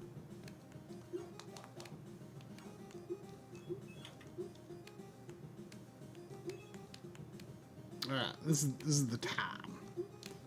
Does anybody in the chat feel like this is a game that they're interested in? It's grown on me over the course of playing it. Like at first, like it was so easy as to like almost be completely inconsequential. But you know, I'm only playing on normal, so it'd be interesting to see if the other difficulties are more interesting or the adventure mode. I mean, it's you know, it's good. You know, it's certainly not like you know, any sort of crucial must play type of thing, but I mean for a $10 Mega Man like, I mean I think it's solid.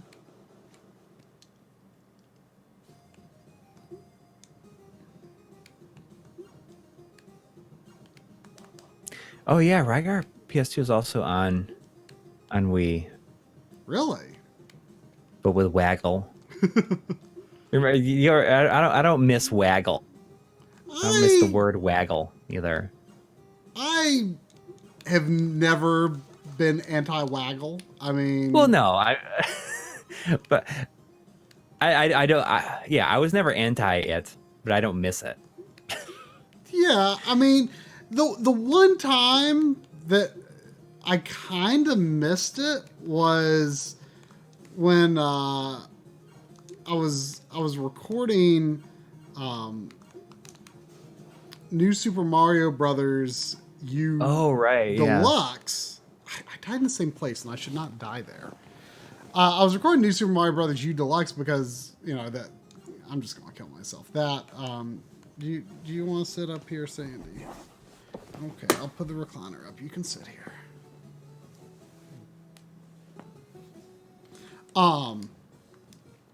That game has some weird mechanical stuff going on.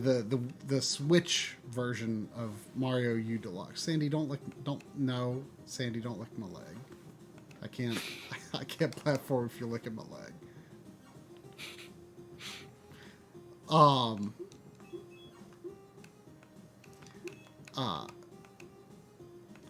I mean, so you know, like the little twirl thing that you can do in the Wii and Wii U games, like,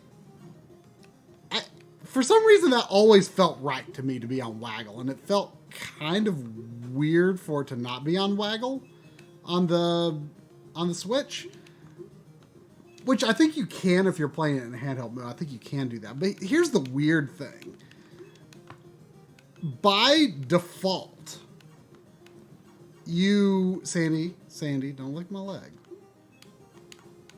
By default, you like do another twirl when you hit the jump button again, which at first I thought, oh, that's handy. But then the problem is if you're like trying to like hit the jump off of the ground, but you hit the button like too early or something, then you'll like do a little twirl instead of doing your double jump. And if you're trying to like, jump off of a Goomba and get extra height on your jump, like it really screws that up. And there is no obvious in-game option for turning it off, but there is a weird, you like hold a button combination or something on the title screen or something, and it makes this obscure sound effect, and it doesn't even trigger every time correctly. It's really strange. But there is a way to turn it off, but it's like completely hidden and kind of hard to do. And it mechanically, it makes the game way worse. Why would they do that? I don't know. Like at first I thought it sounded like a good idea. But like after a few minutes of playing, you're like, oh my gosh, like I can't, like, because you can like preload, so to speak, your jump, your extra height jump. Like if you're in the air and you're falling towards an enemy, like I'm pretty sure you can hit normally in Mario, unless I'm thinking about this wrong. I'm pretty sure you can hit the button again at any point during the jump. I don't think it has to necessarily be timed to hitting the enemy. And you'll get extra jump off of, the next enemy you fall onto. So you can preload your bounce, basically. But yeah, it don't work that way, or it doesn't work very well. It's a bad decision. I could be wrong, but I feel like there might be more lag in that version as well. Interesting. Something about it just seems a little off. Brian Bowersock is asking, what's our most wanted console to get FPGA version? Get an FPGA version for that sweet HDMI goodness. I mean, I think everyone's most wanted is like N64 or PS1. Yeah, I would not. N64 is like not happening. Yeah. I mean, I don't know. Like, I don't even know what I mean, maybe. I'd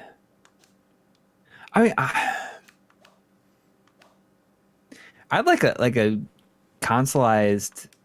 I mean, I guess the consoleized Game Boy Advance takes care of that too. I mean, if a Game Boy Advance FPGA was created, I'd be interested in that. It plays all Game Boy games on a TV. Cartridges, I think I'd be interested in that. Well, I mean, I've got the Game Boy, the GBA consolizer hooked up right here. Right, I know, but in terms of just like an FPGA system, I mean, PC Engine would be cool.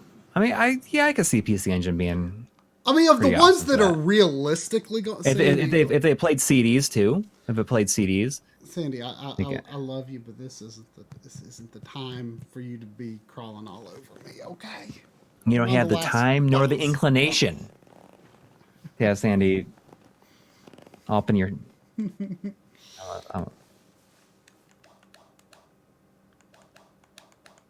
There's a comment on the video from Joe. Oh yeah. Who says, "I want try as a whoo boy as a ringtone." And I'm going to oblige that. I'm going to give it to him. I'm going to give it a WAV file of that. Whoo boy, that's pretty bad.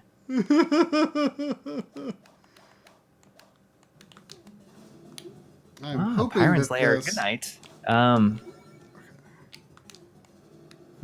me. Oh, I beat him. Is it going true? Is it truly the end though?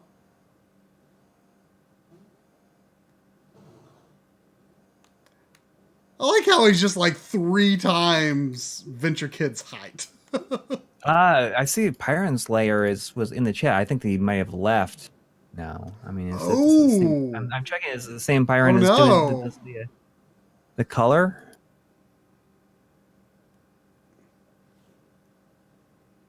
Oh, you got to get all the treasures to get the real ending, right? I guess. But I mean, I probably missed him now.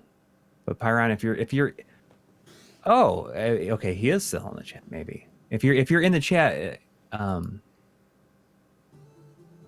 right? Okay, so I might send you a message about what I'm working on for my my next episode, because it kind of relates a little bit to the work that you do.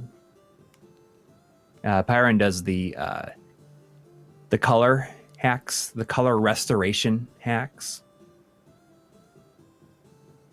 Oh, like the Mario Land one? He did the like the golden axe.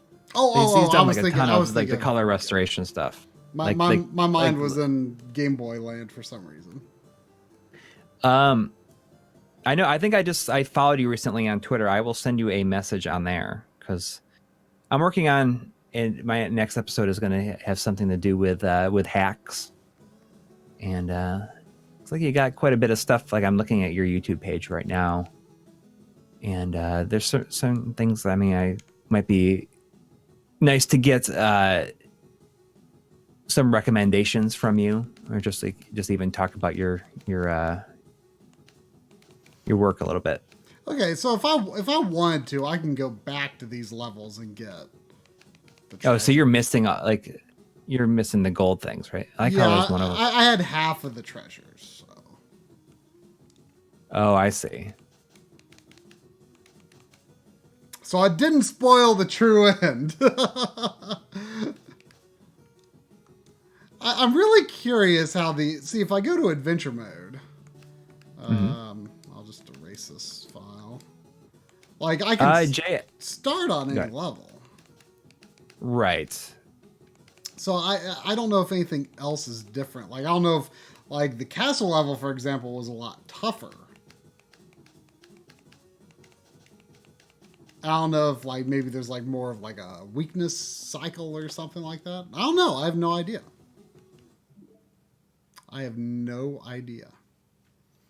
Why don't just to do it? Why don't I play one round of Tetris to close this out? I don't think I've played it with the SN30 Pro. Have you played it quite a bit on here? Not a lot. It's fun to do every now and then, though. I'm only level 9, whatever that means.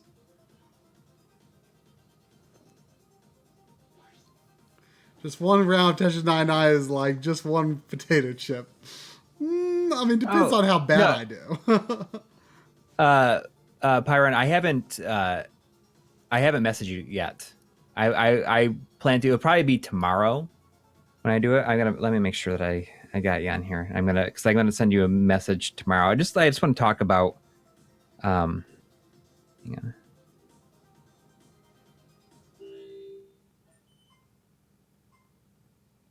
Hang on. Just make sure I have it. Yeah, okay, yes, I am following you. Okay. Yeah, I will probably send you a message tomorrow. I'm just working on it. My next episode is going to have something to do with ROM hacks. So I kind of like, I'm curious, you might have some good recommendations. I mean, should I just say what my next episode is going to be? Yeah, why not? I'm going to be working on something, like I wanted something that was like a little bit easier, especially since just something I could kind of do without like feeling like I wanted to die after that. After like the Phantasy Star one, kind of, it took a lot out of me, even with the vacation.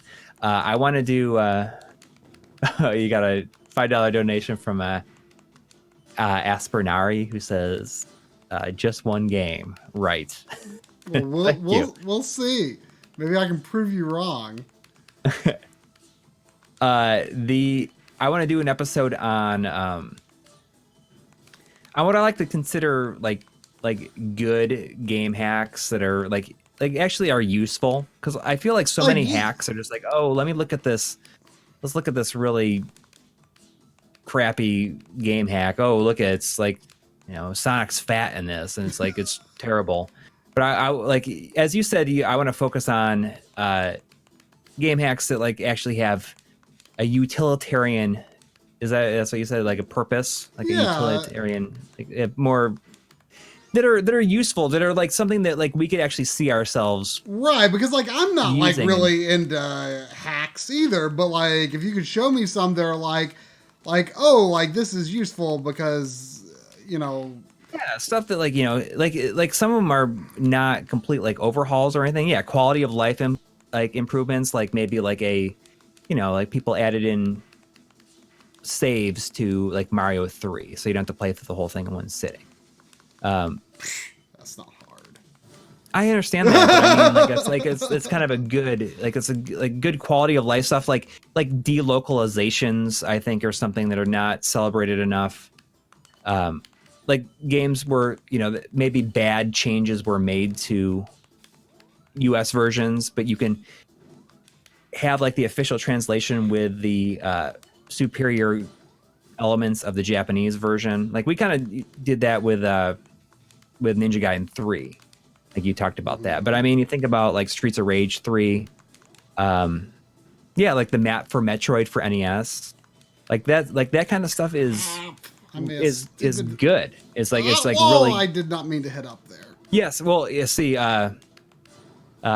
Message Gradzicki. I'm sorry if I'm saying it wrong, but yes, that is something that I'm majorly going to do. That was like actually the thing that spurred like me wanting to do this episode, is because of the unworked designs hacks that keep the translation but do away with all the kind of questionable gameplay elements and difficulty changes that they made, like the fact that you have to use magic points to save your game in Lunar 2, stuff like that. Like it was specifically the unworked designs stuff that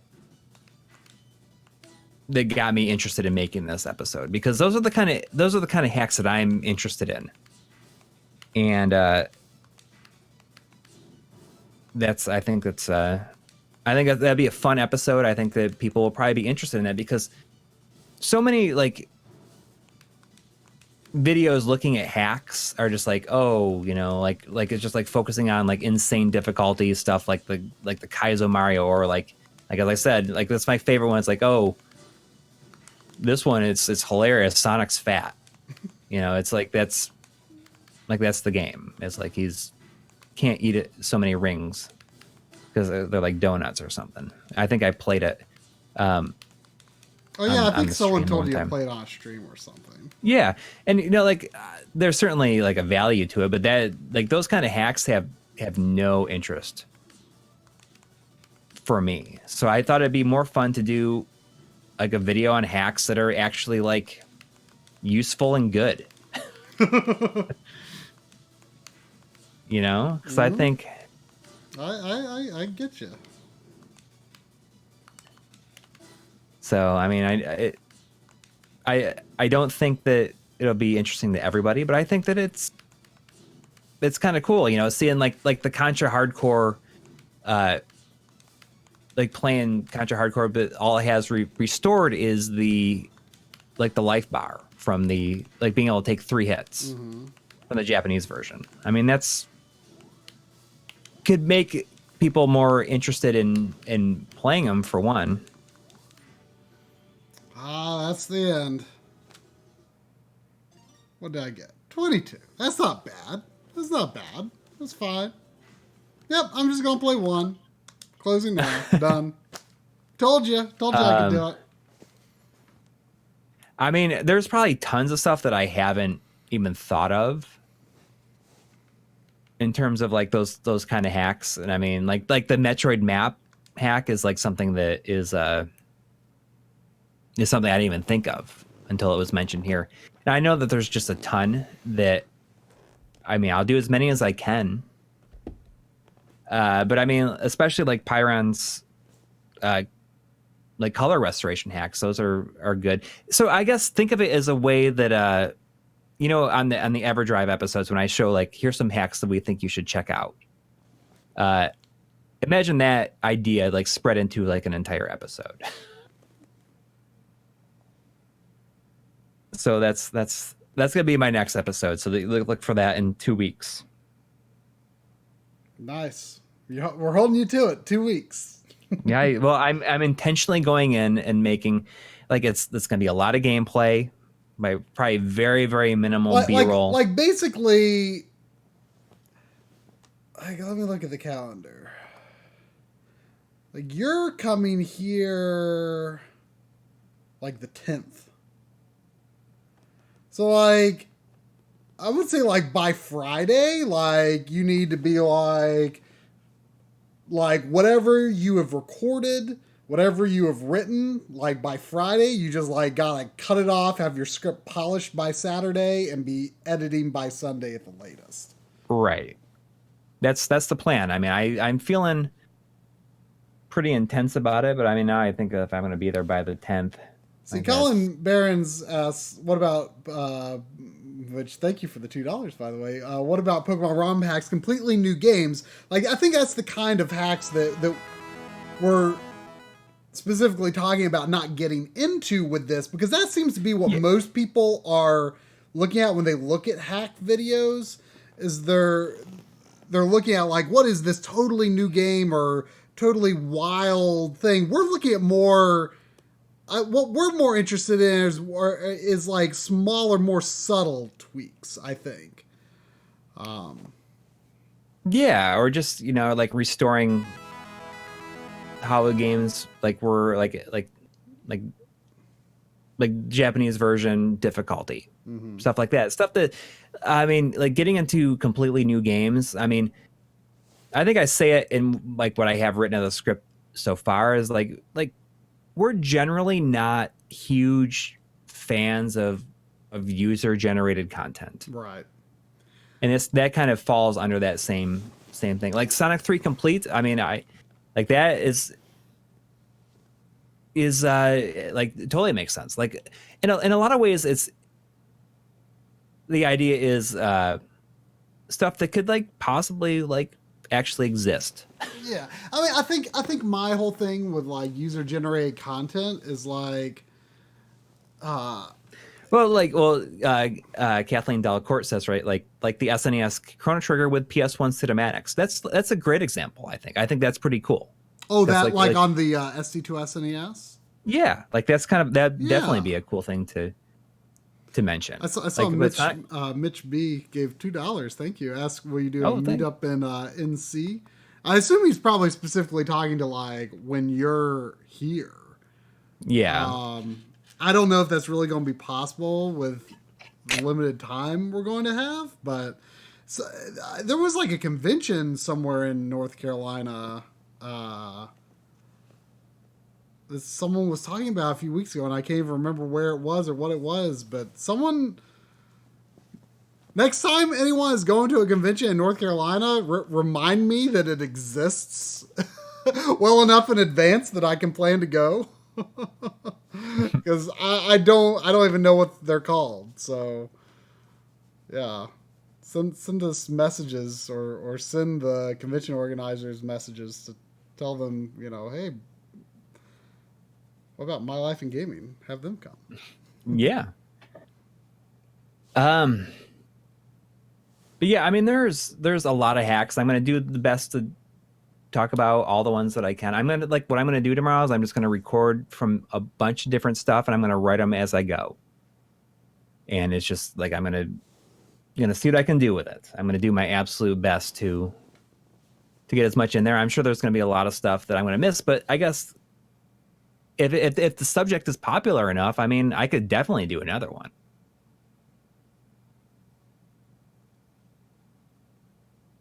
Oh, JF, we'll stop. We'll if you're close to Game On, or my store says JF says we're invited to stop by his store Game On while we're in town for the Long Ah, Island Retro Expo.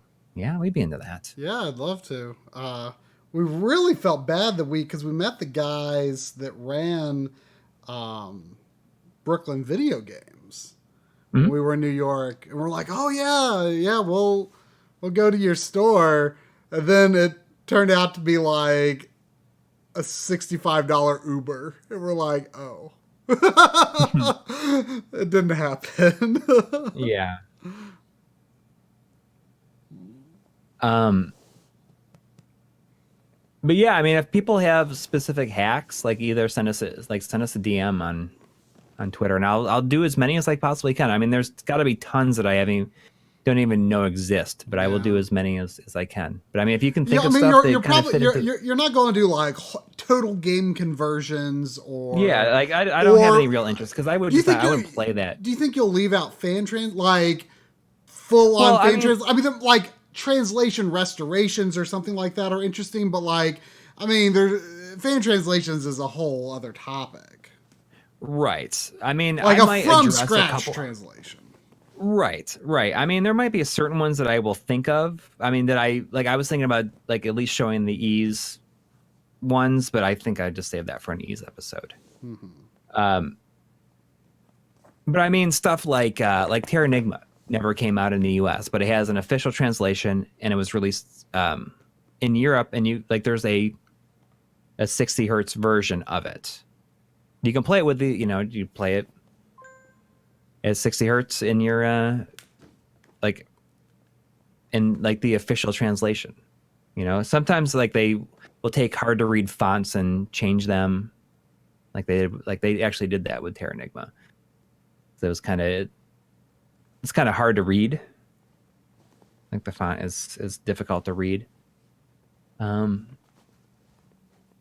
But yeah, I mean, there's a lot. I'm going to do as many as I can, and like I'm going to write stuff, and where you're going to see how we can work you in as well, and then we'll do it. The whole second half of the Fantasy Star episode was going to be me, and we And Corey, decided you to. were just like, that's too much me. Yeah, that's like I don't think anybody wants to listen to me for that long. I didn't feel entirely qualified because I've only finished playing the first game, but I felt like it was okay for me to talk about the analysis of the alternative versions because I wasn't talking really so much about the games themselves. And you did the lion's share of the analysis, but I also kind of had my eyes on it too. Right. I bought the And it's you actually went kind over. of funny. It's kind of funny that we disclaim in the video that hey, Fantasy Star was a review copy sent by Sega, but because we don't have a shared Switch account, Yeah, you had to buy it. I bought it, and so like half of the analysis was actually from a purchased copy. Yeah. But actually, I wasn't 100% sure I wanted to buy it because what's funny is you like kind of felt a little down on that version.